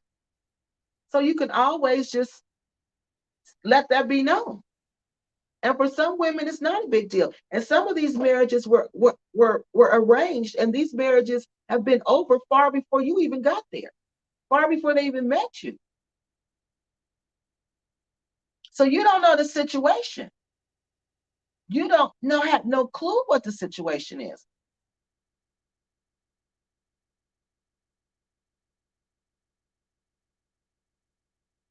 Also, she tried to interfere, but I'm just not here to entertain her meddling. Right. I'm respectful to her as long as she is to me, but her marriage isn't a family affair. Or oh, I don't have my glasses on. I'm sorry. Okay, but our marriage isn't a family affair or votes to be taken, right? And that's what they want to make it. Like it's a family affair and we got to all vote on situations. No, we don't. I was a it was a Gambian woman talking. That's what I'm saying. Yeah. Yeah, she probably was circumcised. Did anybody say that? Nobody mentioned that, did they? Well, that's what the point of female circumcision is, ma'am. You're not supposed to enjoy sex. Muslim women aren't supposed to enjoy sex, ma'am. They're not. They're not. That's why they're circumcised. It's still a handful. Hey, Miss Miriam, how you doing? I hear you loud and clear. I'm going to have the same rules. Yeah, exactly. You got to, and you got to let them know straight up in the beginning. And when you see those rules, or you sniff them rules getting ready to be broken, you'd be like, oh no, I told you in the beginning, we wasn't doing this. We will not be doing this. Yeah, right. You got to set the boundaries up front, honey. You got to let them know. You got to let them know. It will not be going down like that. No, it will not. No, it will not. We will not be doing that one. No, we won't. Ethiopian women always think I am one of them. Oh, see, right. They will walk up to, yeah, that's why, because of your DNA. Was it your DNA or who was DNA was that? They had the Kenyan DNA. Walk up to them speaking their language. Then when I don't understand them, they always, I thought you were Ethiopian. You know who used to do that to me? The Senegalese people. All the time. And I used to get so mad because I would be in the store. I used to go to the Senegalese store in Cincinnati all the time. I would be in the store just, shopping. And then all of a sudden, somebody would just come up to me speaking Wolof. And I'm like, what? Why are they speaking Wolof to me every single time? And it wasn't like, Wolof in like just Wolof like just friendly hello Wolof. No, they were complaining because they thought I worked at the store. And I'm like, I don't work here. I'm not Senegalese. I don't work here. But the Senegalese always said that. That would always happen to me. Always. It was so funny. And then when I would say, I'm not Senegalese, then they would look like, oh, pardon, madame. I thought you were Senegalese. No, I'm not. Yeah, that was funny. It was about 5'7" Gambian women who relocated to the UK and made their lives there. Yeah, see, that's what I mean. And why did they relocate to the UK? What was their reason? Were they part of arranged marriages? Did they say that? Hmm. Were they part of? Were they part of child marriages? Were they part of that? Did they say that? No, they didn't say that. They didn't say the backstory. So don't tell us the front story if you're not going to tell us the backstory. All right? Let's only play fair here. Let's put all the cards on the table. That's way they think the grass. That's why they think the grass is greener on the other side. Yeah, they do. They always do. So the second rule to these relationships is that you have to be a humble person and you have to be a gentle person. Okay? African men do not like loud, rude, disrespectful women. They don't. I'm just going to tell you honestly. They don't. They don't like women who go around showing their body. If they let you go around showing your body parts, if they let you go around with your boobies all hanging out, and you can see your boobies on the side, and you can see your cleavage, and you got your shoulders all out, and your clothes is all tight, and your body all showing, they don't care about you. They do not care about you. They are lying to you to your face. Because if an African man care about you, he don't want nobody else seeing that. He don't want anybody else seeing anything that belongs to him, especially all of this, all of your backside, something tight, something short. No, no, no, no. If he lets you walk around like that, if he lets you make videos like that, if he lets you go out in public like that, if he lets you take pictures like that and he doesn't say anything, he doesn't care. He doesn't care. He does not care. Point blank, period. Because he wants a woman, he's not taking you serious. You're probably, like we said, opportunity material. You are an opportunity to him. And he's just tolerating you because you're an opportunity, but you're not somebody he's taking seriously because his family's not going to take you serious. His family's going to think you trash because they're going to say, what kind of woman walks around public like that? What kind of woman makes videos like that? What kind of woman takes pictures like that? And this is the reality. This isn't KeKe saying this. This is what this family's going to say about you. They really are. They really, truly are. So if you this loud, disrespectful woman want to walk around with those clothes on, you know what I'm talking about. Those inappropriate attire clothes and thinking you cute, no, no. And if he's saying you cute, he's lying to you. And it's another thing. If he's always commenting on your physical appearance, if he's always commenting on your body, if he's always talking about how beautiful you are, that's a lie. Because you know what? This person, your relationship is more than about physical beauty. It's about more than that. It's more than about physical beauty. It's more than about the physical. He's not going to do that. If he keeps on talking about, oh, how good you look and oh, how good this is, no. Mm-mm. No, that's all a game. That's a game, people. That's not a serious commitment. A serious committed man is not going to do that. African man, he's not going to do that. That's a lie. He's not going to do that. So, okay, pay attention to that. Also, you got to be a humble, gentle woman. They don't like women who are like that. They want women who are down to earth, okay? West African men, real West African men. I'm not talking about boys, I'm talking about green card scammers, but real ones. And you'll know a real one because he's going to appreciate you because you're down to earth and you're honest. You're a real woman and you open yourself up. You're vulnerable and you open yourself up to people. He's going to notice how you treat people. He's going to notice how you act when you're out in public. He's going to notice how you dress. All of that. He's going to notice how you talk. He's going to notice all of that. And if all of that is not up to par, no matter how beautiful you are, no matter how sexy you are, he's not going to care about that. That doesn't matter. That's irrelevant. Because remember, I told you he sees beautiful and sexy all day, every day.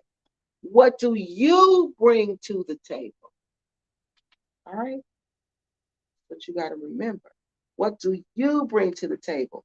Are you honest? Are you an open person? Are you a down to earth person? Are you a liar? Are you a cheater? Are you a manipulator?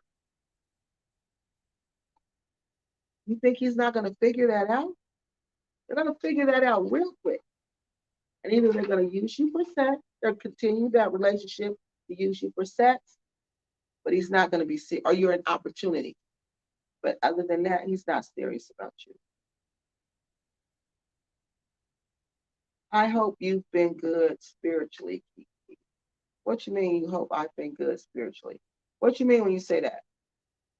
You hope I've been good spiritually.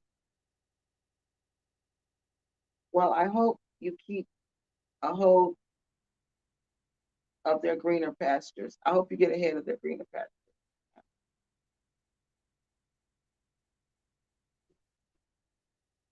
Yeah. No, these Gambian women didn't discuss female circumcisions. I've watched their lives. That's what I'm saying. That's what I'm telling you. Put the cards on the table. How many of these people talking about the Gambian men are terrible in bed have been circumcised? How many? That's the point of circumcision. Ask them, what is the point of circumcision? Isn't that so you don't enjoy sex? Okay, so what are you talking about?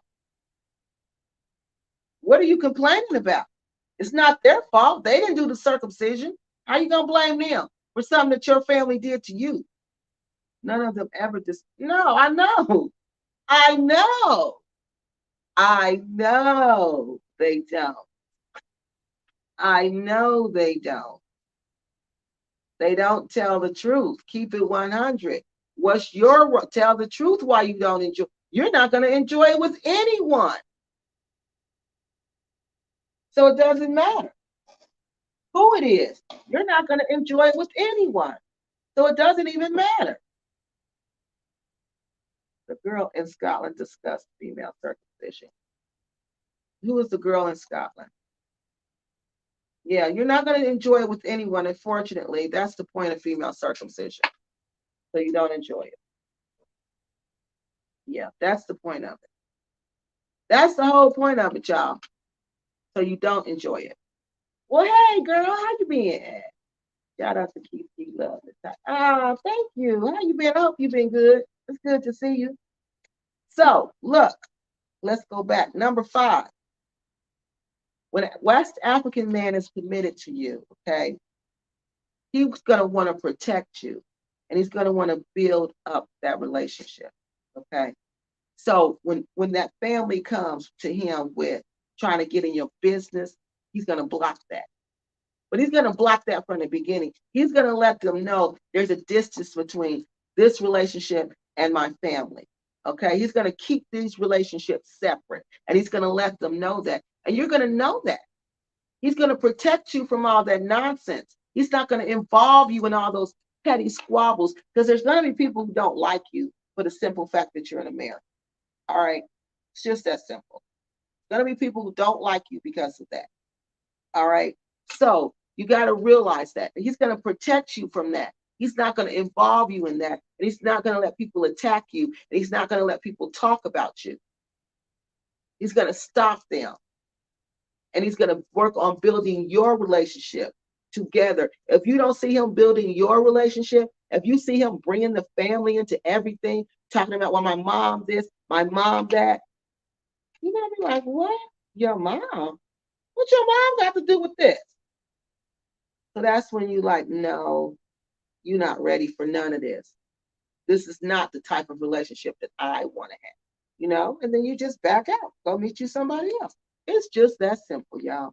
It's just that simple. You don't even need to waste your time because it's not going to change. If you think it's going to change, if you think later on down the line, he's going to change his mind and his mom is not going to be number one important to him, I'm sorry, You're wrong. Oh, good. Thank you.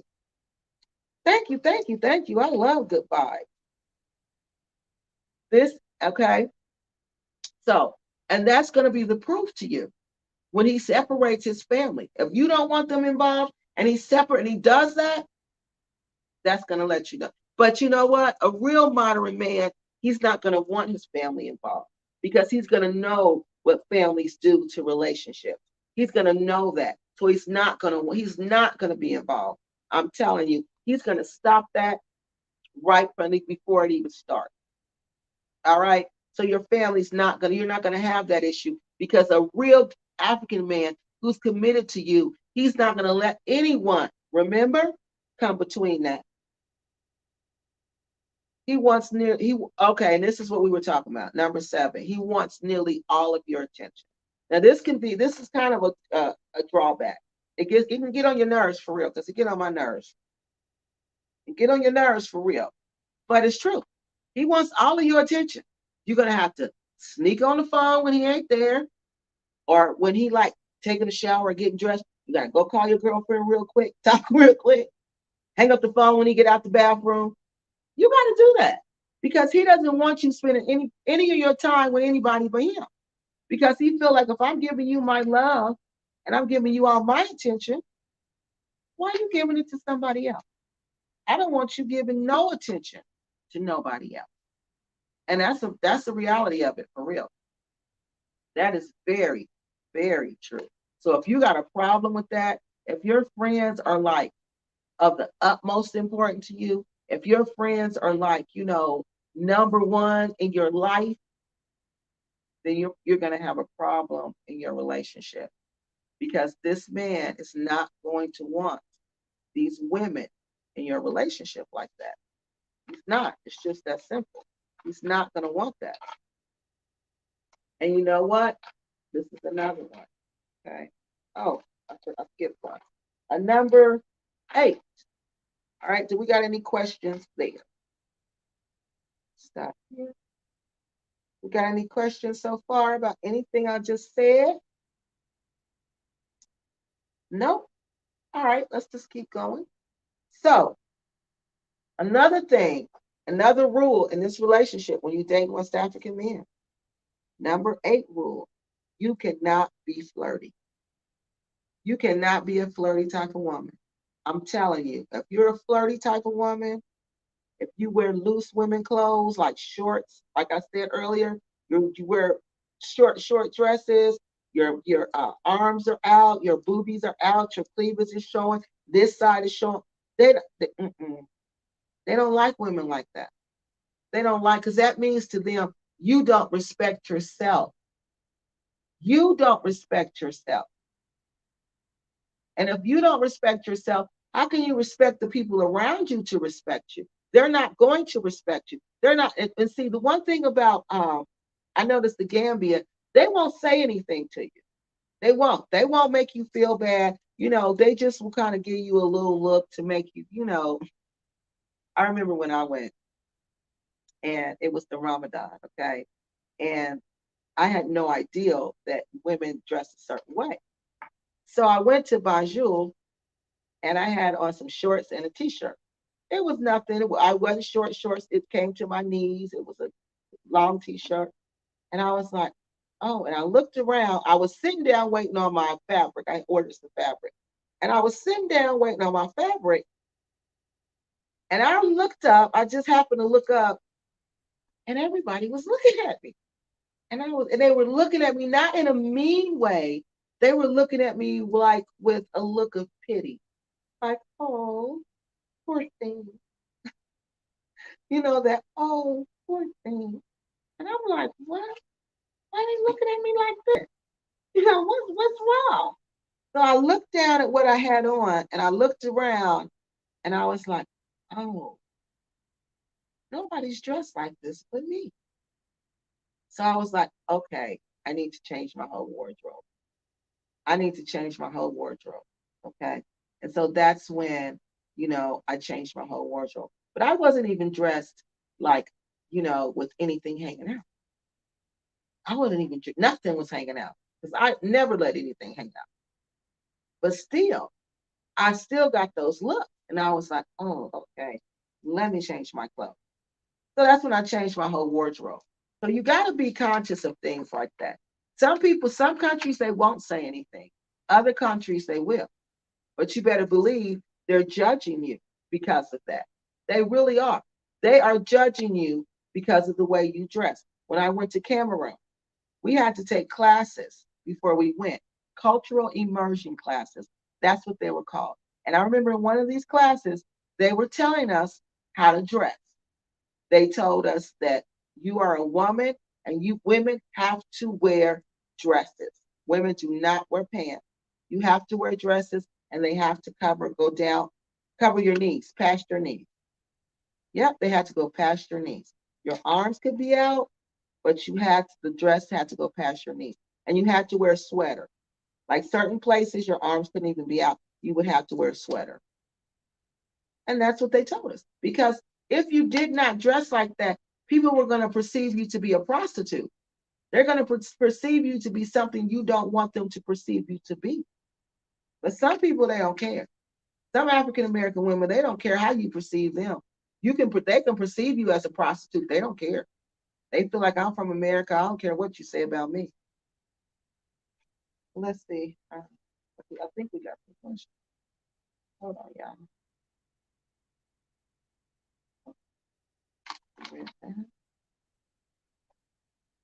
What about women with those huge steps? Yeah, yeah, yeah, yeah.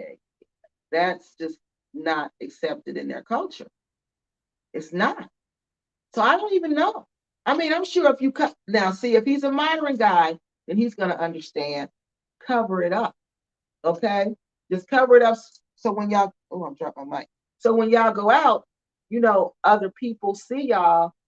It'll be covered up, so they won't even know about it. They won't even have any clue about it. But people, if you go out and you got the tattoos, oh yeah, and I've seen them like that. Oh my God, it was horrible. It was horrible. And I'm like, do you seriously think this man is going to take you home to meet his mother? Do you seriously think he's going to take you home to meet his family? I had a friend here who was Senegalese, and he had a girlfriend like that. And her chest, she would wear clothes like that, where everything was just hanging out.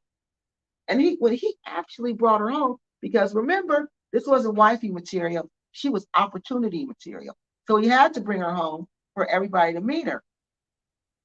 When he brought her home for everybody to meet her, you should have seen how they were looking.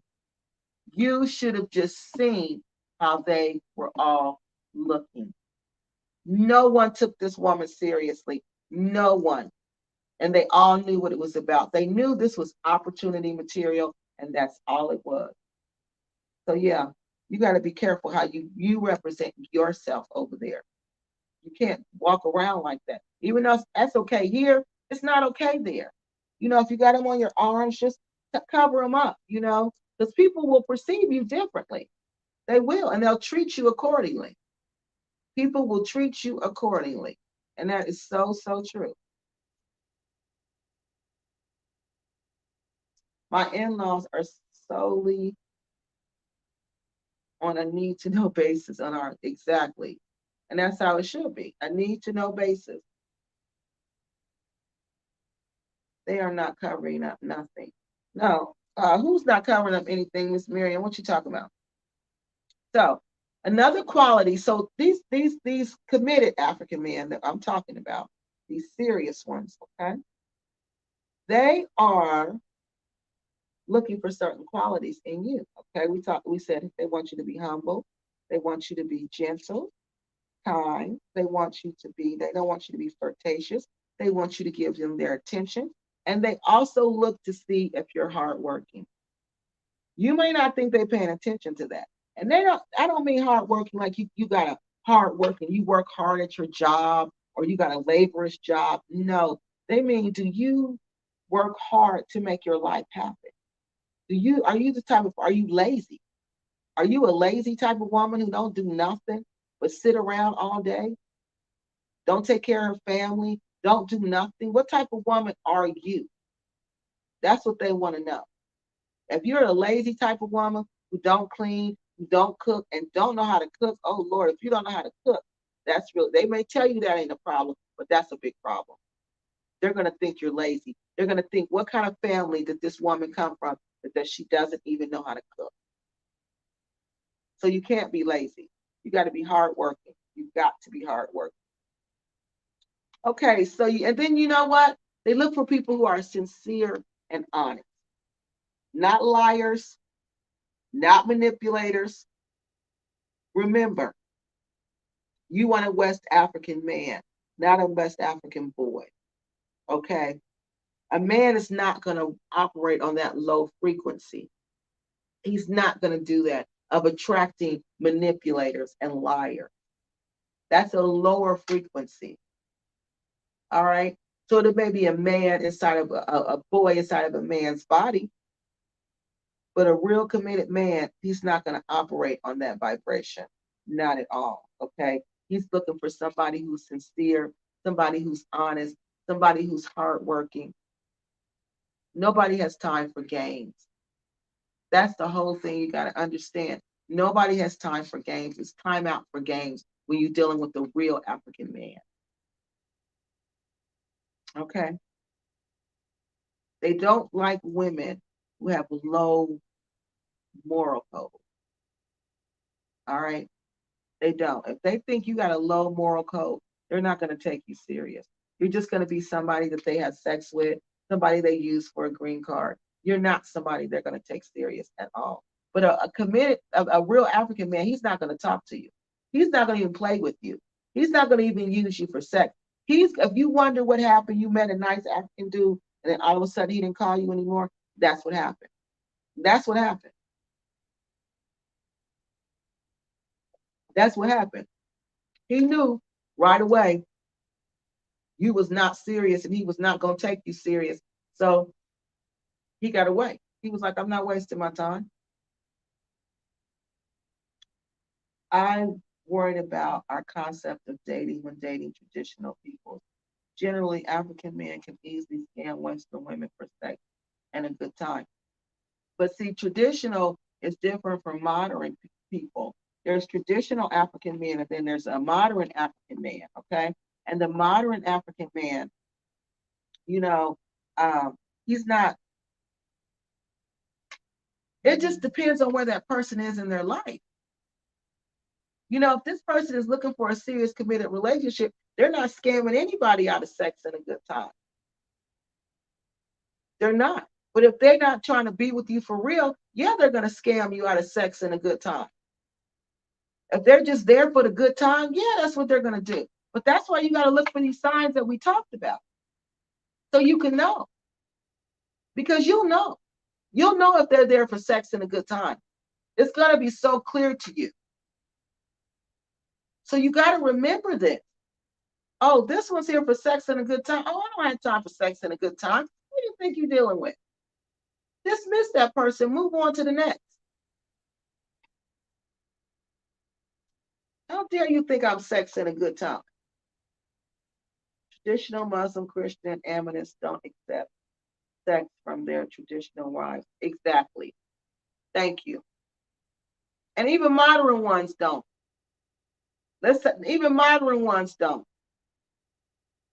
Even modern ones will not do that with you. If they're thinking about marrying you, they're not going to do that with you. They're not. They're going to wait till you are married. She's absolutely right. So if they're coming over to your house and y'all having sex and y'all not married, oh no, they're not serious about you. They're not serious about you at all. If you coming to the Gambia and y'all not married and you've been there a couple times, no, they're not serious about you. They're not. They would have done that before they even had sex with you. They would have married you because they know in Islam you don't do that. The good one, that's what I'm talking about. Be grateful. You're proving what I'm saying here. A real African man, this is how he's going to treat you. Listen to this, ladies. He will not have sex with you. He will not have sex with you before marriage. He's not. He is not going to do that. He's not. That's how you know you're dealing with a man or if you're dealing with a boy.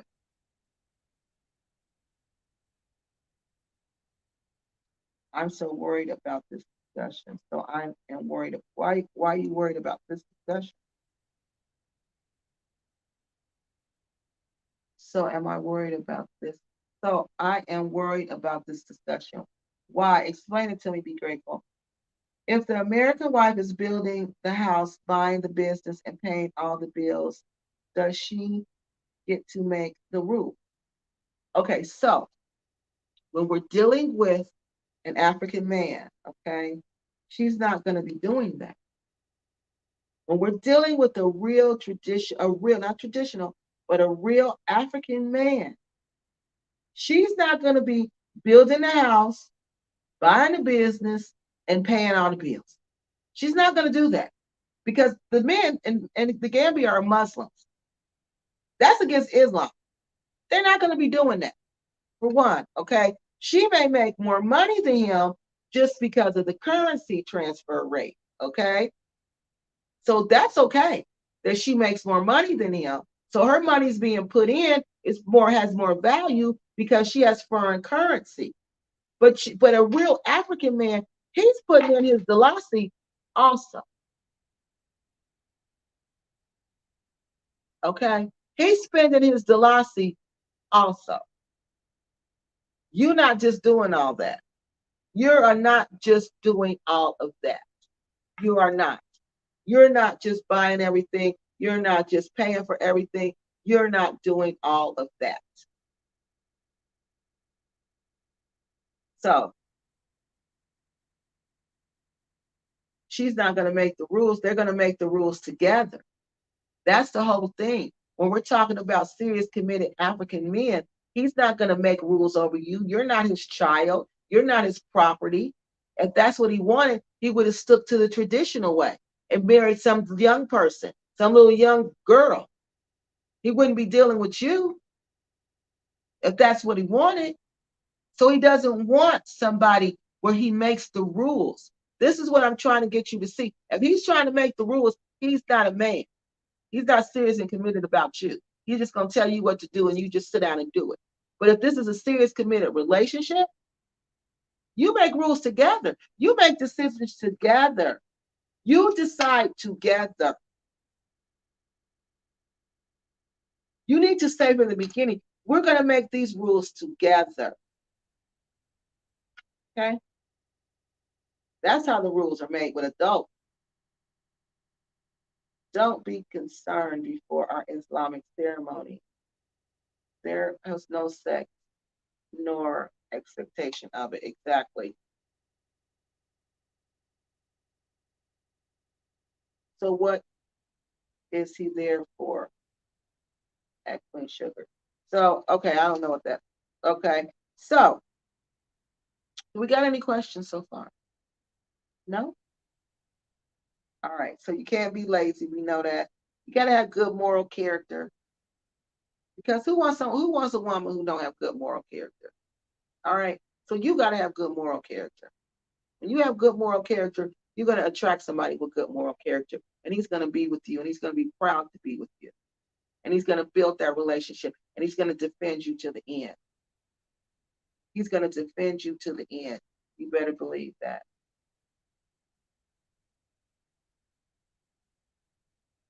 Okay, somebody says that does not work in African culture. What does not work in African culture? Okay, explain to us what you're talking about when you say what doesn't work in African culture. Okay, uh,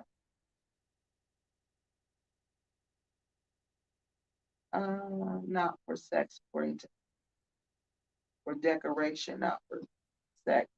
What's for, I don't know what y'all talking about. Something's for decoration and not for sex. What's for decoration and not what? Queen Sugar, what is for decoration and not for sex? What? What are y'all talking about? Okay, so okay, I'm waiting for Miss Janice to reply. What doesn't work for African culture? And I'm waiting for Queen Sugar to say what's decoration and what is sex? What? I missed it. Tell me, okay? Okay, so we're on rule number 11, y'all. This is a big one. They want women, the real West African man. He wants a woman who is moderate. Okay, he wants you to be a modern thinker, but he wants you to be traditional also, if that makes sense. So he wants you to be modern, like, understand politics, understand what's going on in the world, understand, intellectual things. He wants to be able to have an intellectual conversation with you. He wants to be able to have a political conversation with you.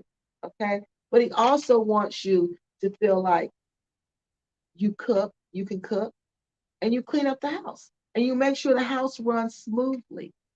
All right.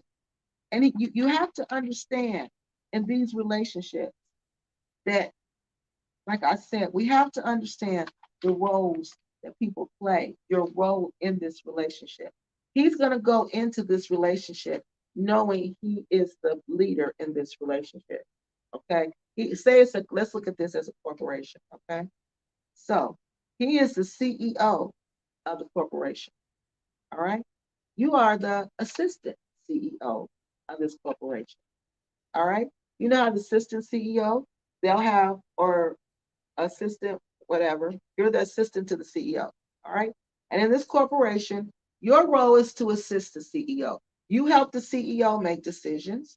You bring the CEO information, accurate information that's going to help them make an informed decision. You make sure the company runs smoothly. You report to the CEO how the company's running. You report any problems in the company. You report successes in the company. Your job is kind of to make sure everything runs smoothly.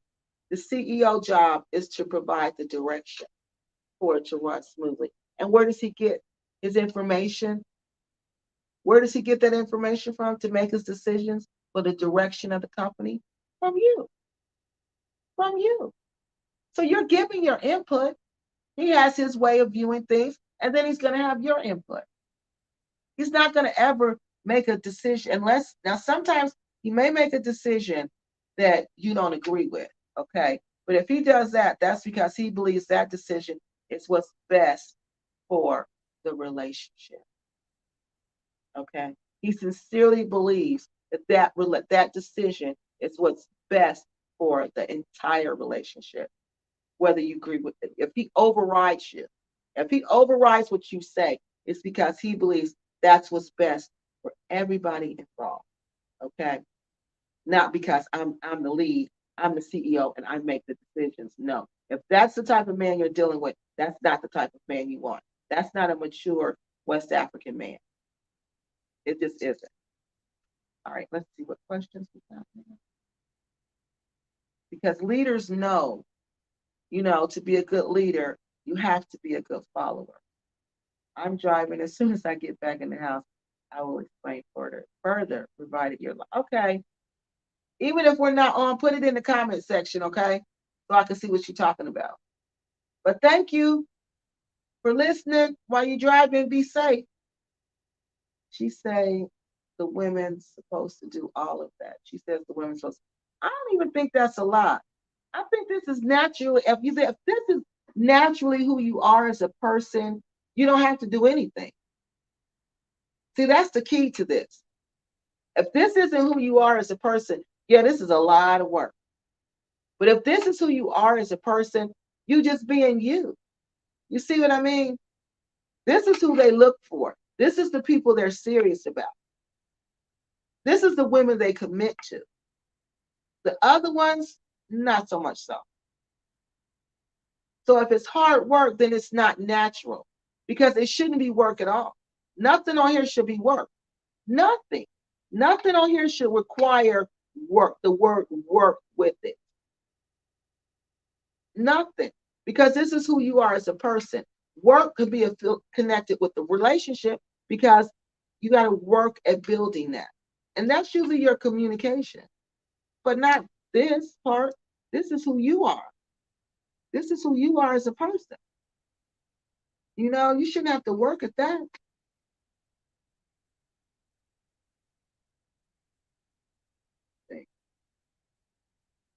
If she paid for everything, what's the man doing? Right. He's not a man.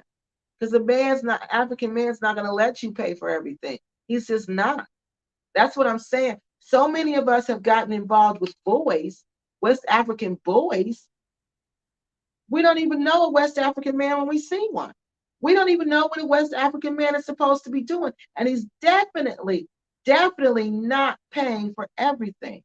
He's not, letting you pay for everything. He's not doing that. He is not doing that. KeKe, I'm speaking text, but I have been married to a Nigerian. Oh, God. What, girl? For real? Oh, Jesus.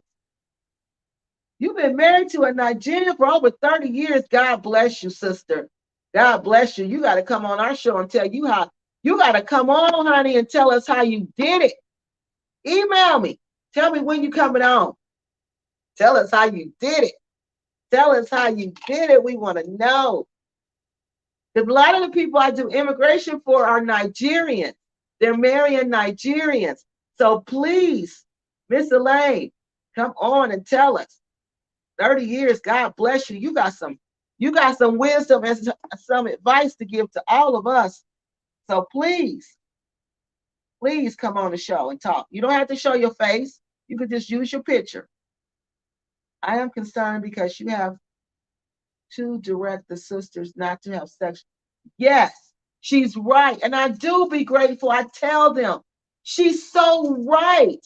You cannot have sex with these people. You cannot, because once you have sex with them, your power is gone. They're not going to have respect for you. They're not, especially the Muslims. Especially the Muslims. A good Muslim man, he's not going to have sex with you before marriage. He's not. He is not. You cannot. And that's the problem. We're going over there and having sex with them. And then we want a serious relationship. No, no, no. It's the other way around. You get the serious relationship, then you have sex with them. Then you have sex with them. But we're doing it backwards. We're doing it backwards. And you can't do that. You cannot do that because a real African man, especially a Muslim, he is not going to engage in sexual activity with you until you are his wife. He is not. He is not. And that's a sign you are not dealing with a real African man. That's a big sign. Thank you. Be grateful. Thank you. Because that is a good point. She's absolutely 100% right. Generally in Western dating, yes, there's sex after the third or fourth date. It's not the same dating concept. It's not. Sometimes that night, be grateful. What you mean third or fourth? That night. No, you can't do that. Don't take that concept. Oh, thank you, be grateful. Thank you. I'm grateful that you said that because you're right. That's the big problem. We're doing that. We're going over there, meeting up, and just having sex that same night. No, no, no, no. No, no, no, no, no. Mm-mm. If he even want to have sex with you, he don't respect you. He doesn't respect you. He's not going to marry you. And if he marries you, he's going to use you. And he's going to use you for what he wants. And then he's going to go back and marry somebody else. So she's absolutely right. That whole concept of sex, no. No. I don't care how old you are. I don't care if you're 75 years old. Put it on lockdown until after you get married. Yeah. Yeah, executive decisions.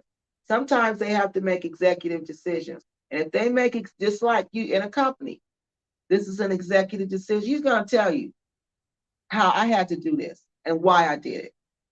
You may get mad because I get mad, but then I think about it later on and I'm like, I'll go back and say, yeah, you was right. You right. That's the way, it should have happened like that. But yeah, but they're going to talk to you about it. They're not going to just talk to you like you're a kid and make decisions for you. Who does that? That's somebody who want a kid. They don't want a grown woman. Oh, please, thank you. Okay, email me. Don't forget. And come on so we can ask you questions and you can tell us your stories. Oh, wow. Evil at that. Oh, you got some good stories, girl. Come on, Miss Janice.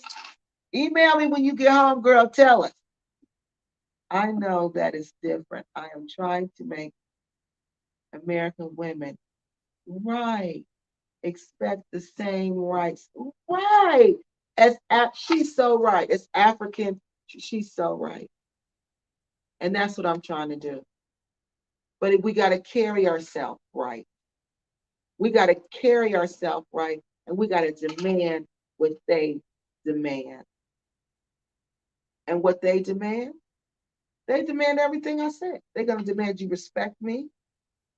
I'm not having sex with you before you marry me. Not the respectful ones. I'm not doing that. I am not having sex with you before I am your wife. That's disrespecting me in every shape, form, or fashion. And you're going to take care of me. You're going to take care of me.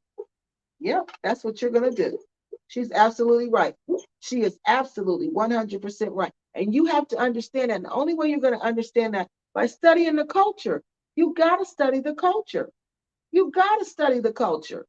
You have to. And the history. Or you're not going to know any of that.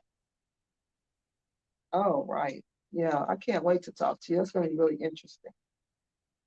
It's always the one thing that leads to another thing syndrome. Yes, it is. But still, you got to do what you have to do. Okay. So, wait, let me get this. Um, you are so right about that. I made the decision for myself personally, not to have sex until I am married. So I will be traveling to Nigeria and this year, and myself and my fiance. See, that's what I mean. That's what I mean. He's not, because he wants to be with you and he respects you. He has a lot of respect for you, a lot, because you made that decision that I'm not doing that. And that's what we got to do with be mature adults. We're not high school girls no more. We're not 20, 30-year olds.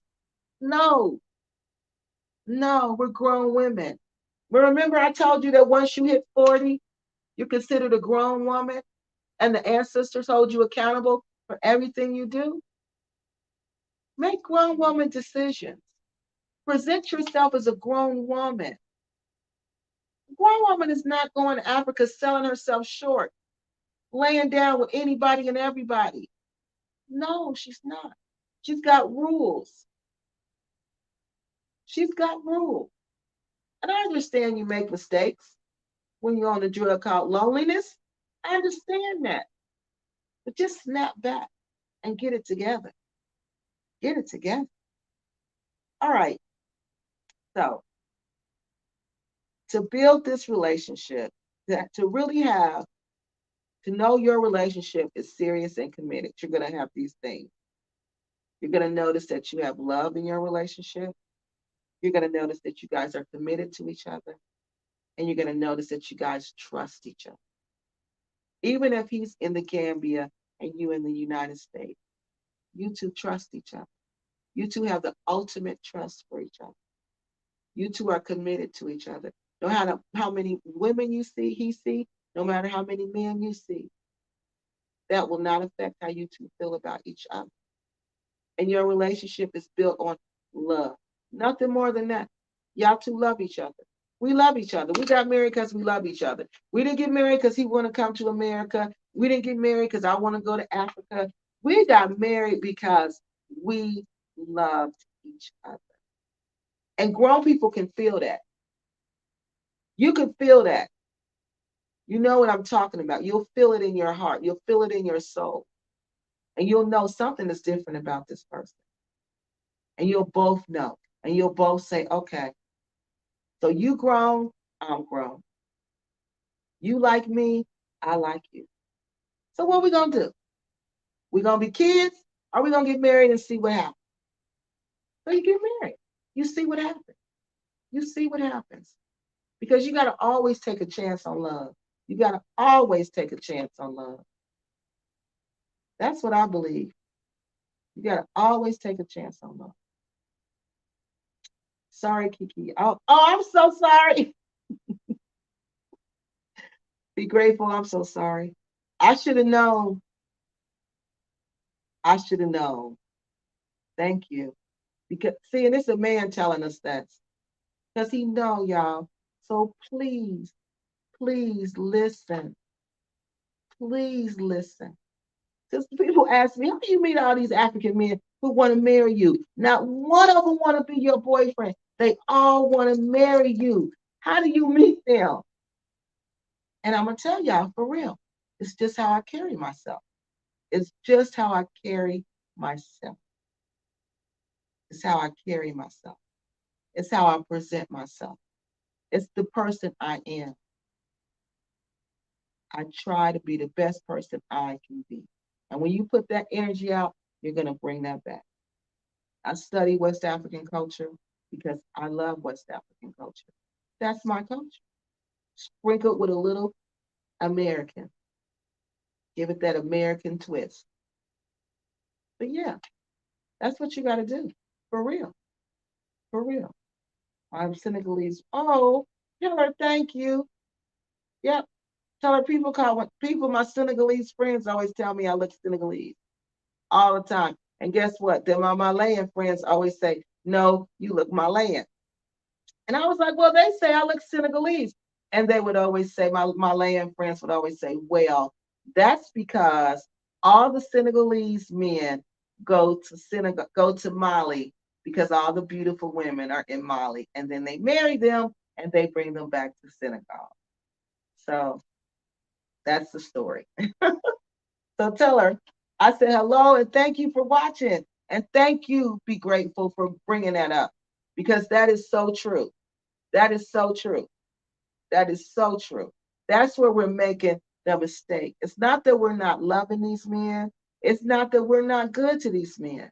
It's just that we're going over there with this American concept thinking sex is just willy nilly, and it's not. It's not.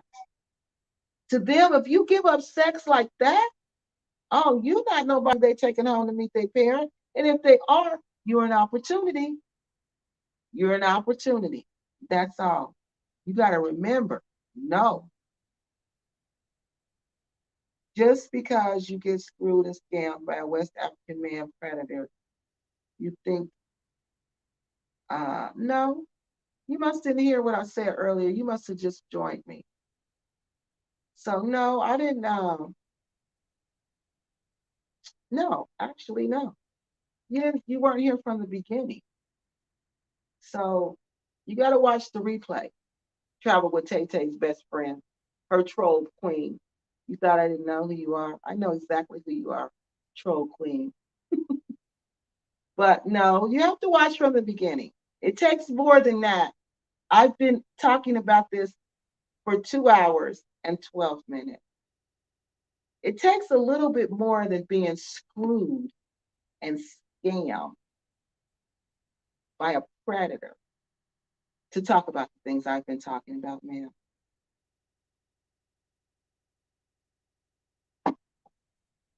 So let's finish. Um, she did her last video.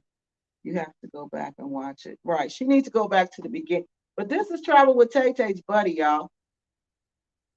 This is her troll queen. This is her troll queen. You know the girl to be on the videos with her selling the hair products? This is her. This is that little chick who ain't got nothing better to do but try to troll me. Girl, bye to you. Right. Thank you, Tania. Like, we don't know who you are because she got blocked and she can't come on here. So she sent her little buddy, her little troll queen. Do you think that's going to shake me what you said? Girl, you don't know me. You probably want to be me too. Go sit down somewhere. We don't care about what you talking about. Laugh out loud. Yes, I'm sure. Y'all been talking in circles for 2 hours and you've been listening for 2 hours. You even couldn't take it. You had to comment. You thought we weren't going to know who you were. Now you just made yourself look like a fool or a fool because your friend is a fool. Y'all just two fools together. Now y'all just proved my point once again. So educate yourself and sit down so you can learn how to get you of West African men. And I ain't gonna block you, silly girl. Why are you here? Cause she's a troll for her friend. She's a troll for her friend. No, she here because she want to know how to date a West African man. She want to know the rules to dating because her friend don't know because her friends pay him and have sex with them soon as she meets them. So her friends don't know. So that's why she got to come on here so she can be educated. Okay. You got time for what? What you got time for, girl? What you got time for? YouTube? You got time for a YouTube fight? Do you think we about to fight with you? Girl, bye. Go sit down. Go sit down. See what I mean? These are the type of women who make us look bad. You got time for what? You got time for what? I hope you got time to educate yourself because that's all we're throwing your way, girl, is some education. So you can go back and tell your friend, you don't have to pay for sex if you got something to offer. Okay? If you bring something to the table, you don't have to pay for sex. You don't.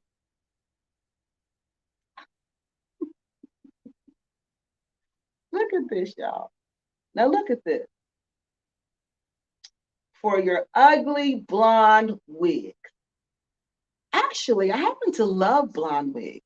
I spent hours searching the net for blonde wigs. Yeah. I have an obsession with blonde wigs. I really do. I love blonde hair. I truly love it. I truly love it. I must have a grandmother.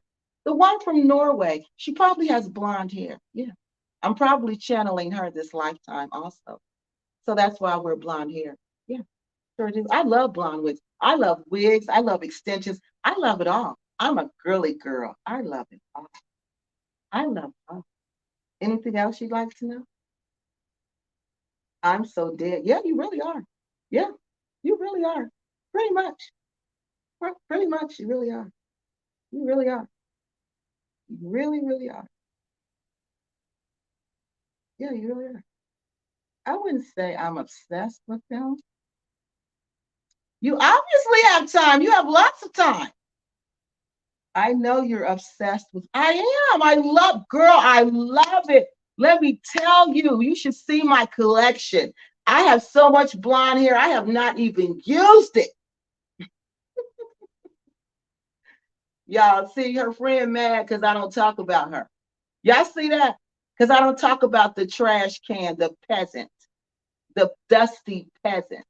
So the dusty peasant sent her friend over here. The dusty peasant. Look at this. This is what dusty peasants do.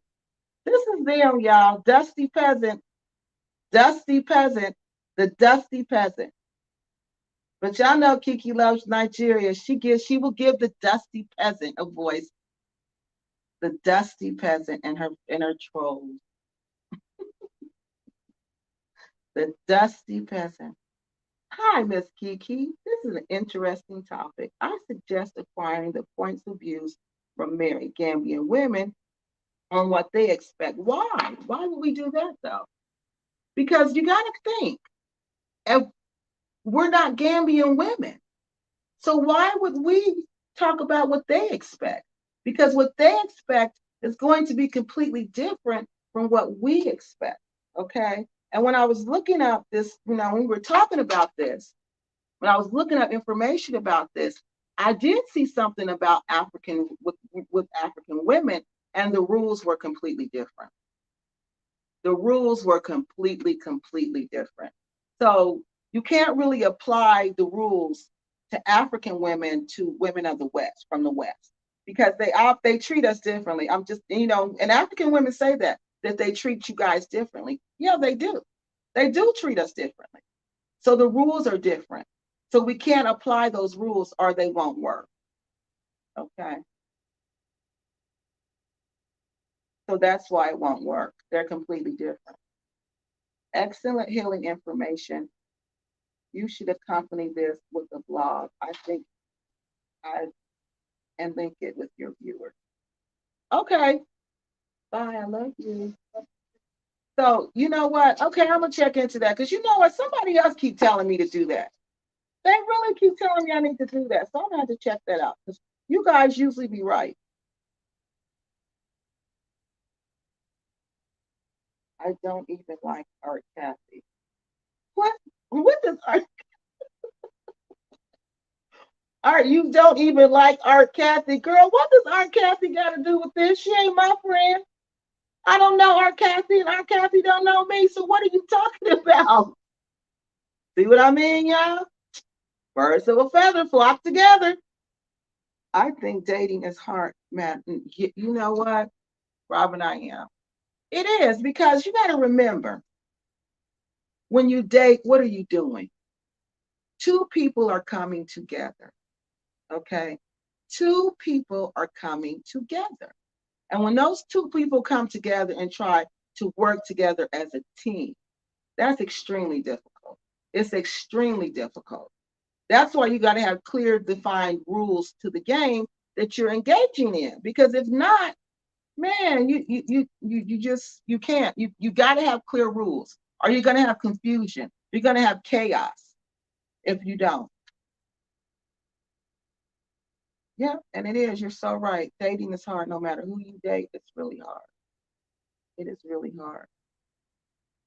Yeah, no matter who you date, it's hard.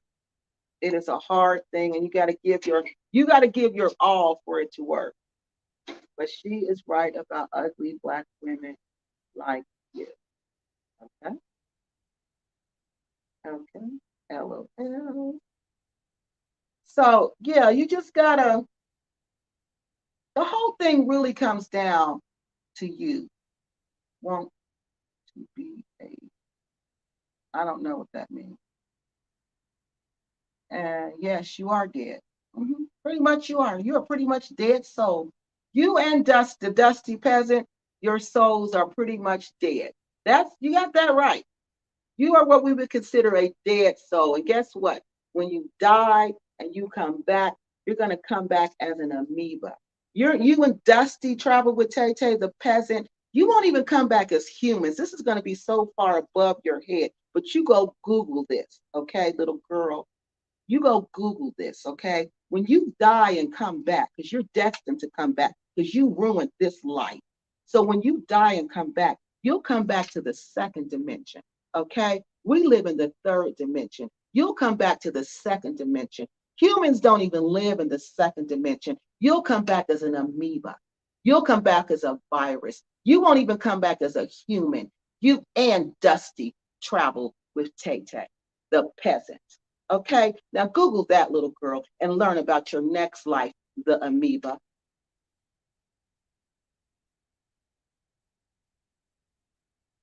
Miss KeKe, please box this bully. She's not a bully. She's stupid. I'm letting everybody see how stupid they are. We're not even talking about this Dusty bra because she only get views when I talk about her, y'all. Let's keep it real. Dusty travel with Tay Tay, the peasant, only gets views when KeKe Loves Nigeria talks about her. I don't talk about the Dusty peasant because she has nothing to talk about. We've already dismissed the Dusty peasant, so she sends her Dusty peasant troll to my channel to troll me. So no, we're not going to block her. We're going to let everybody see what a fool this Dusty peasant is. This is another Dusty peasant. It's positive response. Yeah, right. Forget her. Forget the troll. Forget her. Forget her. No, I want y'all to see how stupid she is. This is a grown old woman. Y'all seen her on the videos with Dusty talking about she's selling hair products. You not selling nothing. You not no kind of businesswoman to come on my channel and do this foolishness for some woman who sleep with little boys and pay them for sex, according to them. And she's so stupid. She talking about KeKe Loves Nigeria said that. No, broad. The dude you had sex with said that. Okay? Dusty, peasant, I don't know you, broad. I don't know anything about you. I just know what people tell me about you. You know I don't know you. Me and you don't operate on the same level. You're a peasant. You're a community college chick, okay? Community college. Go back to your community college, okay? Go back to your projects. You're Section 8, baby. I'm not Section 8. I don't live off of financial aid.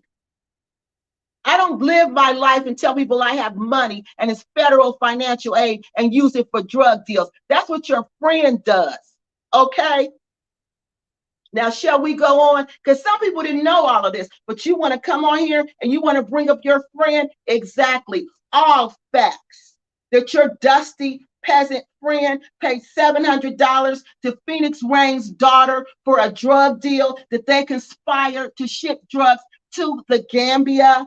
And you dare to come on here and troll me? You dare?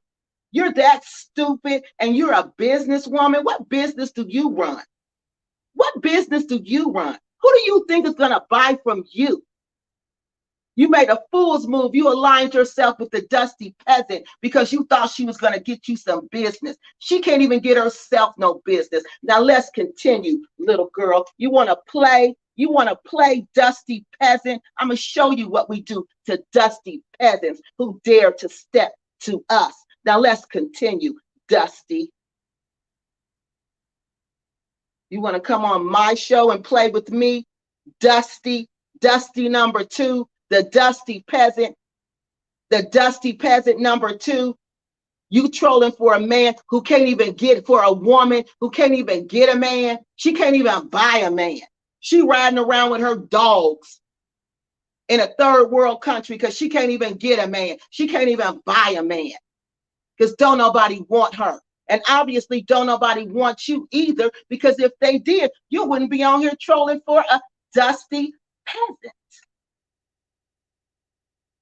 Back to the topics. We can't stop the show for one person. No, we're not.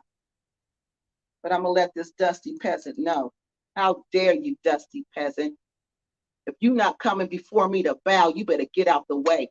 You better get out of my way.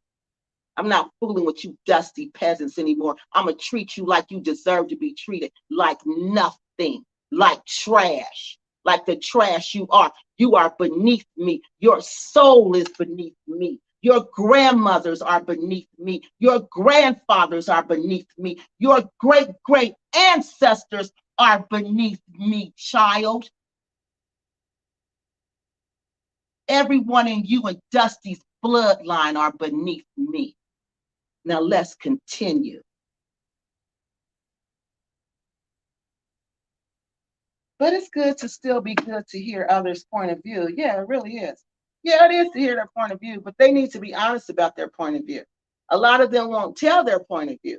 That's the thing about it. A lot of them won't bring up female circumcision. A lot of them won't bring up that they're in arranged marriages. A lot of them won't bring up any of that because that's like a cultural secret and that's taboo. So if we're going to have a conversation with them, are we going to have a real conversation or are we going to have a fake conversation? What kind of conversation are we going to have? Because I doubt if an African woman will come on here and talk about female circumcision. I doubt if she will come on here and talk about being in an arranged marriage. I doubt that very seriously. But if you know someone who will come on here and keep it real, and then admit all of that, and then tell us the real reason why she don't like sex with her husband, then we can deal with that. But if she just want to come on here and talk about him, no, we aren't trying to hear that. We want to hear the facts. We want to hear the facts, and we want to hear the whole story, not half the story. Try to ignore all that you want, girl.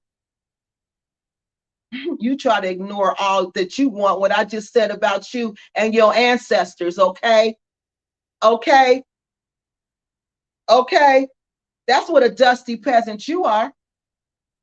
Your whole lineage is beneath me, girl. All of y'all. You and Dusty and Phoenix and the Happy Companion. Everybody that came out of my mouth that I talked about on this channel. You, your ancestors, your great-grandparents, and all of y'all are beneath me.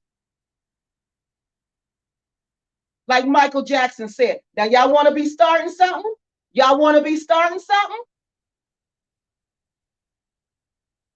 Because I know who I am. I know who came before me.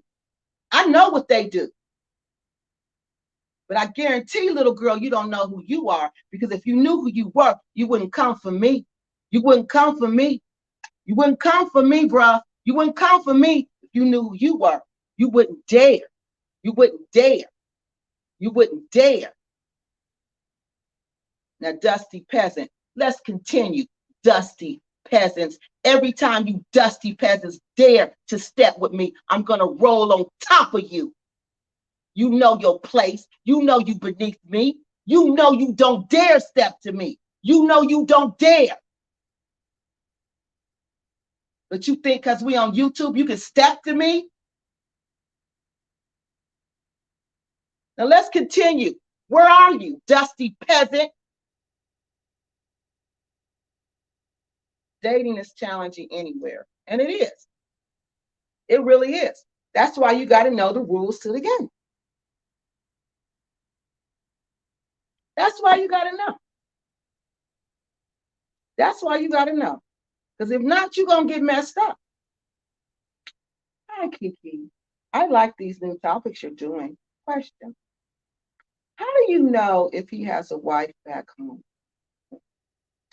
Dating Nigerian men is tricky because it seems like they always have a family member in another country.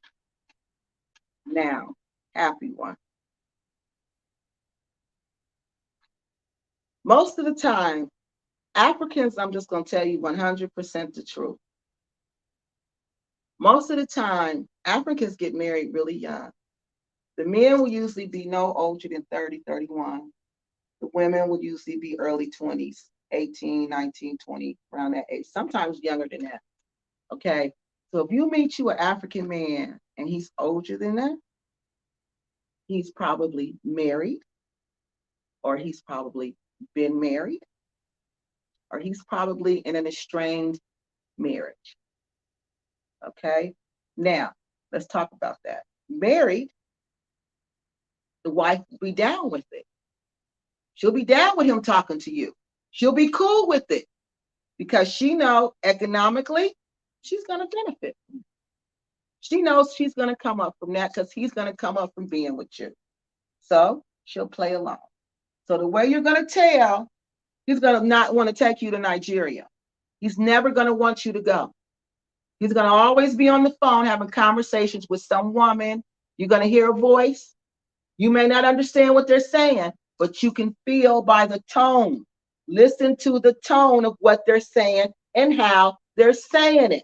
Does it sound like he's talking to a woman romantically? Even though you can't understand the words, you know the tone. How do you feel when he's talking to somebody, this person? Is he sending money to this person? Is money disappearing? These are the things that's going to let you know. Then say you go to the family to meet the family, and there's a woman that's a cousin and she has little kids. Okay. She's a cousin or a sister, probably a sister, and she got little kids. And these are her kids, but she has no husband. So there's a possibility that that could be the wife. Because honestly, I'm telling y'all, they get married young, but that doesn't mean they stay married. They can get divorces like we get divorces. And a lot of them, they'll just leave the marriage.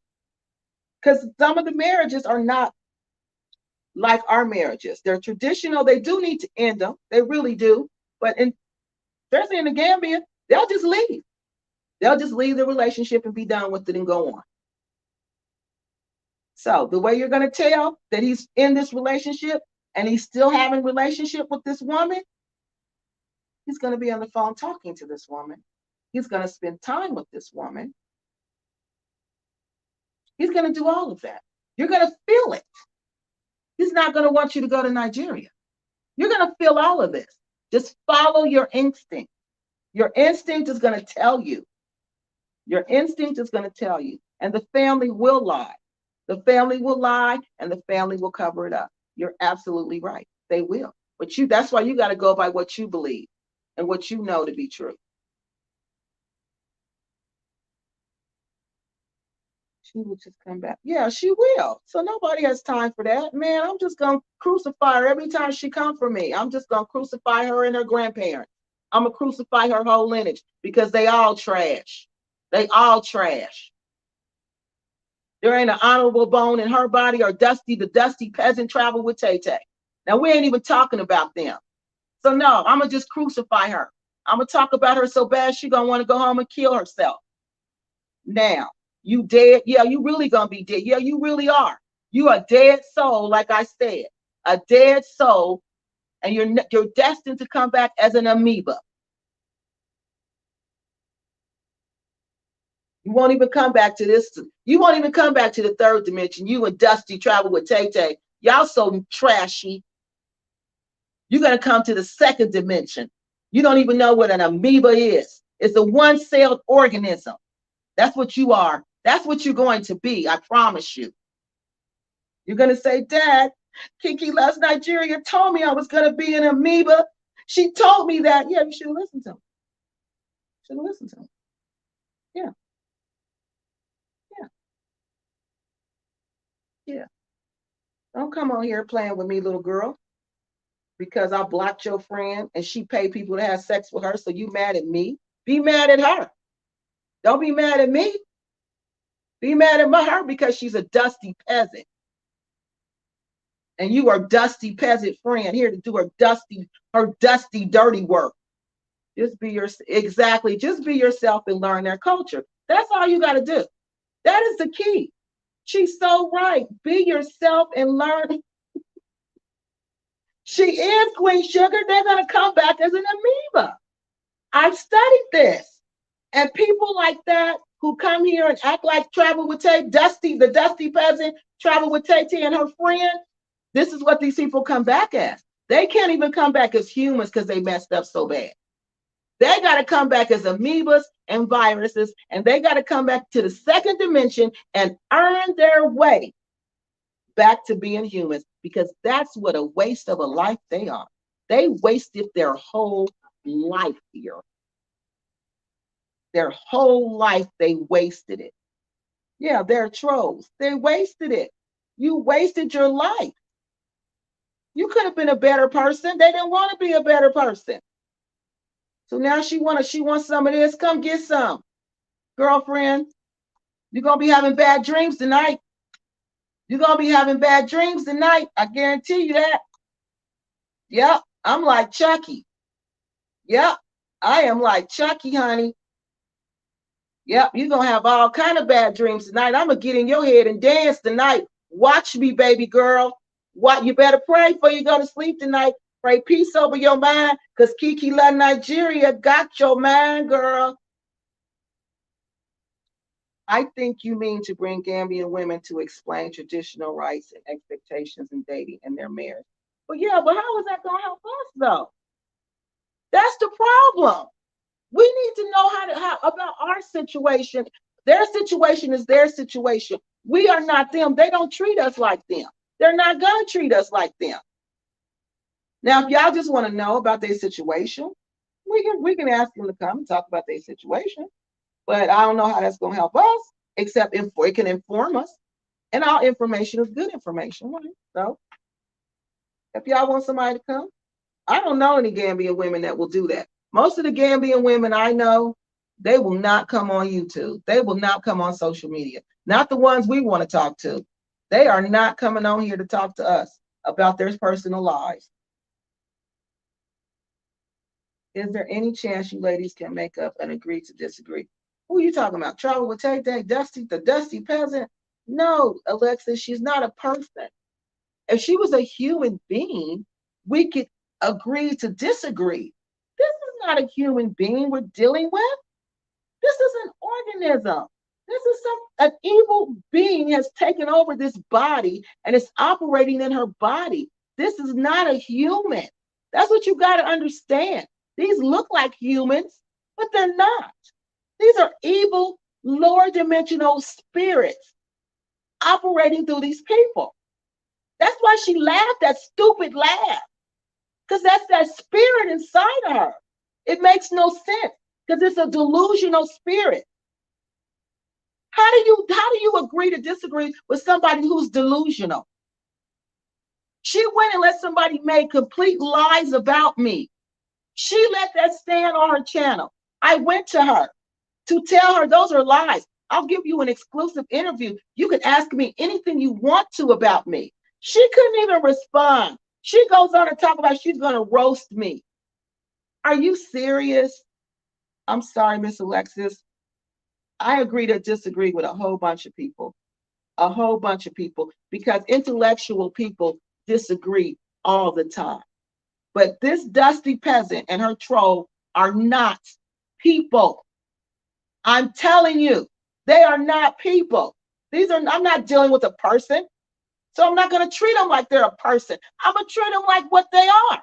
Them some evil, low down, dirty spirits. And I know who they are. And they think they're going to step to me. Every time they step to me, I'm coming for them. I'm coming for them. That gets no respect. Like I said, little girl, you better go get some white candles and light them candles tonight. And you better pray. You better pray. Because you said my name too many times. And I'm like, what's his name? The Candy Man. Don't say my name. Say my name. I'm like Candy Man. You don't want to do that. And you done that. You don't know who stand behind me, little girl. You don't know what spirits live inside of me, little girl. You don't know what powers these spirits have inside of me, little girl. You sure you want to play with me, little girl? You sure? I don't think you're ready. Like I said, you better go get some white candles tonight, little girl.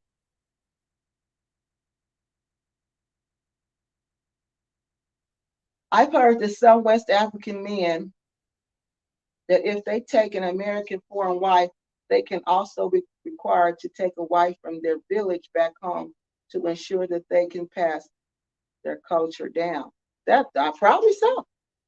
I don't know. I don't know. Cultures are different. See, that's what I mean. You can't make like a generalization about all the cultures because you don't know. That could be the case in some cultures. It would make sense though. It would make a lot of sense. Mm-hmm. But that's not a loving relationship. What is that? What is that? Hey, Miss Millie, how you doing? What is that? That's not even a loving relationship. That ain't nothing.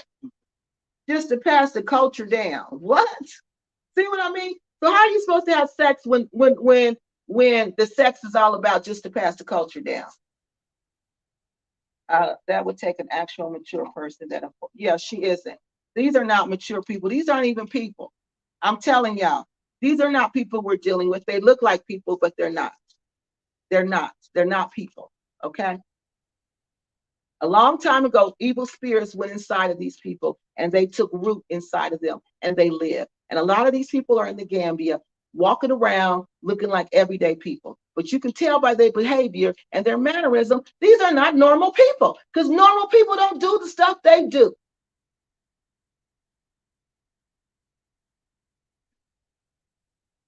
She want to chill with the big boys. Who want to chill with the big boys? Who want to chill with the big boy? Who, anonymous? Who want to chill with the big boy? No, she ain't taking me off her game, my game, because I'm showing her what my game really is.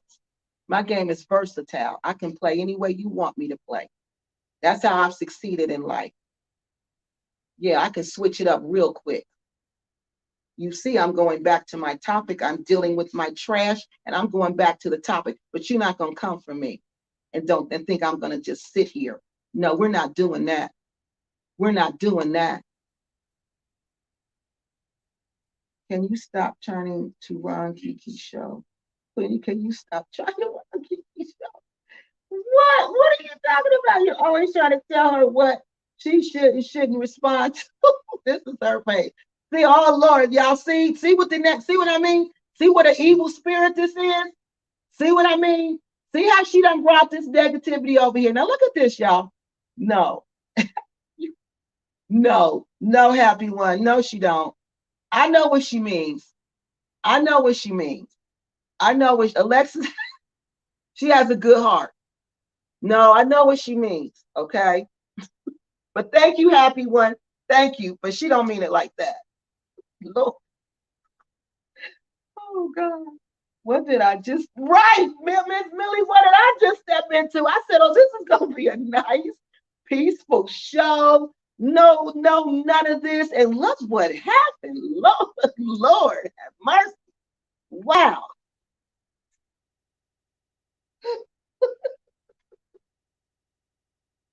Oh my God. Oh my God. This is crazy. This is crazy. Look, y'all, she called me a heifer. I ain't been called a heifer.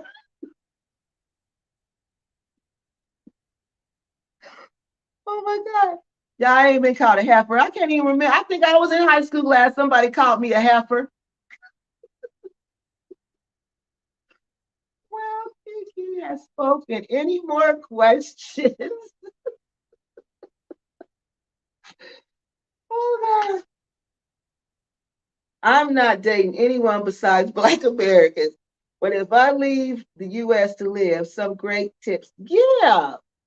If you do, you got to open your mind to it. If you don't want to do it, then don't do it because it ain't going to work. But if you go someplace else, please do take all this with you. Even in your relationship here, it's good to use an African American man. Okay, so we'll try to find one. I don't know any, Deborah, that will come though, because they don't do social media. Decline.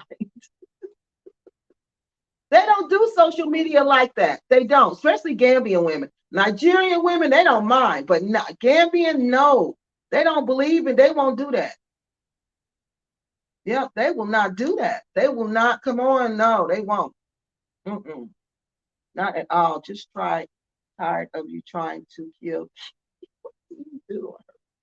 Oh my God.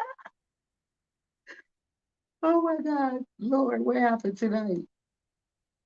See, that's what I mean. The devil showed up, dropped off some of their devil energy. Agreed, Miss KeKe. Don't start. Right. Don't start none and they won't be none, girl. Bye. You don't come to my house. Think you're gonna sit on my couch, put your feet on my couch, and talk about me to my face. Girl, bye. Girl, bye. Like I said, you better pray tonight. You don't know KeKe loves Nigeria. You don't know who my ancestors are. You better ask about me, little girl. You better ask. What's going on? Right. Right. What's going on? It takes KeKe to read this whole. No, they all trash. They all trash. They all trash. Girl, she don't want to start a war with me and my peeps. She don't want that. She don't want that because she knows she dusty and she knows she's a peasant. Even in the spirit world, her ancestors are dusty peasants. She knows that. So they better sit down. Or like what you call it, say, what's her name? In the color purple, they better sit down. Because they keep messing with me. Everything they think about gonna fail. Now keep it up. Like Miss Silly said, keep it up. Everything you think about gonna fail. I promise you that, little girl. Want to keep trolling me, little girl? Let's go. Everything you think about gonna fail. Everything you dream about gonna collapse before it even comes to fruition. Before you can even get it out your mouth, it's gonna be dead. Everything you think about, you'll succeed at nothing. Nothing. Now you want to continue? Fall back on your page and you can talk about whatever you want. Hey, Tania, I was on vacation last week. Hey, I missed. Where'd you go for your vacation? Okay, y'all, we about to, these are the last comments. The one thing I want you to do, this was the last one, number 13. We went through all of them before the troll came on here because she listened and she wanted to hear them all. Was to have fun and enjoy your relationship. When you date a West African man, please have fun, enjoy your relationship, discover each other, discover the new culture, discover the place where he's from, discover his family, discover everything. There's so many new things for you to discover. Be yourself, feel free, laugh together, learn together, and explore together. That's what it's all about. And these rules, I think you can take these rules to any relationship, really, because they're really rules about you, being you, and being happy with you. All right, so that's all I had tonight. We're going to finish up these comments and then we're going to get off of here. Oh, wait a minute. I missed one. KeKe is Brooklyn. Oh, Dayton, where are you from? Dayton, Ohio. Dayton, Ohio. Man, we don't play like that in Dayton. You don't do that. Man, bye.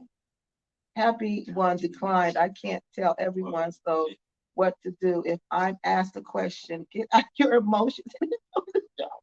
Oh, Jesus. Look at this, y'all. KeKe is on point today. Oh my God. This is just hilarious. But y'all get it. Just be yourself. Take got blocked. Now her friend has come to troll. It's just sad and immaturity. It's clear they've never been they've never been friends and they've never had friends. So at what point will Tay let the animosity go? She can't. She wants my attention. She only gets clicks and views when I talk about her. Okay? She can't let it go. She's obsessed with me, y'all. And y'all see that tonight. That's sad. But I'm going to give them what they want. They're going to start having them nightmares. They done made my ancestors mad. Y'all done made my ancestors mad. They done came out on y'all tonight. Y'all know who? People who know the spirit world, they know y'all in trouble. People who know about the spirit world, they know Dusty Trouble with Tay and her peasant Nina La are in trouble. The peasants are in trouble. The spirits will be coming for y'all. They've already came. They've already came. They're going to finish you off. Make sure you tell me about it, okay? Because I know Dusty Travel with Tay the peasant, is having all kind of financial troubles. What about you, Miss Business Lady? What about you? What about you? I don't have to put my hands on you. My grandmothers will do everything for me. I just sit back and watch. All right, little girl, what you know about that? What you know about that? What you know about that? You don't know nothing about that, because if you knew about that stuff, you wouldn't be messing with KeKe Loves Nigeria. So that's what we have for tonight. Tay and her fan club, don't start none and there won't be none. Exactly, she started some. Now she's stuck like Chuck. Deborah, that's very true about the financial dependency of the Gambian women. Yeah, they are dependent on them. I missed that comment. What did she say? I missed it. But they are dependent on them for money. Polygamy is real. That's just part of dating West African men. Not all, but many. He's absolutely right. Because some of them don't want to do it. Some men have no desire. The modern West African man has no desire on engaging in polygamy because there's no purpose for it. And he knows there's no purpose for it. Okay. The traditional man, he kind of sticks to it. He holds to the belief that polygamy is important. Important to advance the culture, important to advance your family lineage, all of that. West African men, including Gambian men, want to prove nor tolerate their female family members to be mistreated. The double standard is hypocritical. Exactly. They won't. So you got to have one who's going to stand up for you like that and not let you be mistreated like that. It takes too much energy. It takes to make control in a fake account, right? And to stop people. Laugh out loud. What? Right. What is wrong with people? Right. Man, that's crazy. And then get all worked up and get all upset for what? And take all that energy. That's what I'm telling you. These are not good people. Okay, y'all, my phone already going dead. We got to hurry up. Well, I hope you enjoyed your vacation. It seems like you know a lot about Gambians. You need to check yourself. What? You need to check yourself? What are y'all talking about? You think you know a lot about Gambians? You need to check yourself. You said it was weird, just weird vibes to enjoy wasting energy and troll. Yeah, it is. Because that's what they do. But I got something for them. You want to come for me? I'm going to send my ancestors to visit you tonight. Both of y'all. Watch. I'm going to say some special prayers that they visit y'all tonight. Every time you try to mess with me, all right. And all I did was tell the truth on you. Go troll the dude who said that about her. Gambian Nice got a whole channel. Go on his channel and troll him. He the one said she gave him $1,000 for sex. I didn't. But you won't say nothing to him, huh? No, you won't. They coming out from nowhere, right? With compact feelings, no, right? This KeKe tell them about the West that you're West. Exactly. You don't know who you're dealing with. You do not know who you're dealing with. You do not know, little girl. I know where I come from. I know where I come from. The Bible is the only thing well, good. That's good. Believe what you believe, but just make sure you believe what you believe. Because I believe what I believe, and I know what I believe is real. And I know if you messing with me, you got trouble on your hands, bro. I know that for a fact. I've seen it with my own eyes. I know multiple Gambian women who have children with multiple different Gambian men and they aren't safe. Wow. Well, listen, look at this. My great aunt used to call my mom high yellow hell. That's what my grandmother used to say. That's what my grandmother used to say. That's why I was like a heifer. I haven't been called a heifer in years. Right, KeKe? You got a troll. Now I got a troll. Happy one come out the bushes with compact feelings. LOL. I busted out laughing. Man, this is unbelievable. Oh my God, no. I appreciate your advice, KeKe. I agree with mostly everything you thank you, sweetie. Thank you, Miss Deborah. And I know I've been saying Deborah, it's Deborah. My sister, countries call them the same thing, okay? We're going to get through these, y'all, and we're going to get off, okay? We're going to get through these, and we're going to get off. We go down here. Okay. Trying to get all these over here. They just laughing. So the other ones are laughing faces, y'all. People are just laughing now, okay? Because woo, what happened here? The devil showed up, dropped off some of that devil energy, that confusion. They like that. You know, that's what they do. Talk to just waste time. Yeah, that's what they do. Grand Gambian women who tolerate with and agree with the polygamy are only financially dependent ones. Yep, because they can't survive on their own. Right. Lord KeKe, don't disturb the ancestors for this minor. Save them for the serious stuff. You say, please, KeKe, don't call them for this. Don't call, but they called them when they kept disturbing me.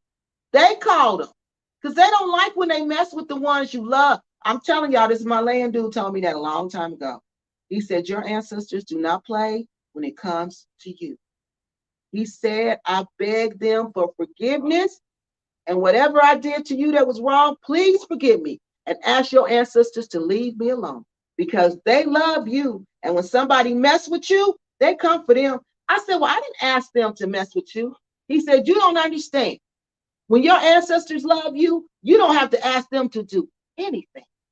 If somebody mess with you, they own it. So I don't have to ask them to do nothing to them. They already own them. They already own them. They already own them. Because God wants y'all to get information. The Most High want us to be educated. We on here trying to get educated, and you came on here to earth disturb. Now they're going to earth disturb you. Because you made a choice to do that, little girl. You made a choice, a conscious decision to do that. So you know what they did? They said, we made a conscious decision to earth disturb her. So be ready, little girl. Be ready. Because you don't know how they're going to come. Like TD Jakes say, be ready. If you don't know what I'm talking about, Google TD Jakes and be ready so you can hear how he say it. Because that's what you better be. You shouldn't have started this. You don't start wars with people you don't know nothing about them. Yep. You don't know nothing about me, but you about, like my grandma say, you don't know who I am, but you about to find me out, girlfriend. You and your dusty peasant friend travel with Tay Tay. Y'all about to find me out.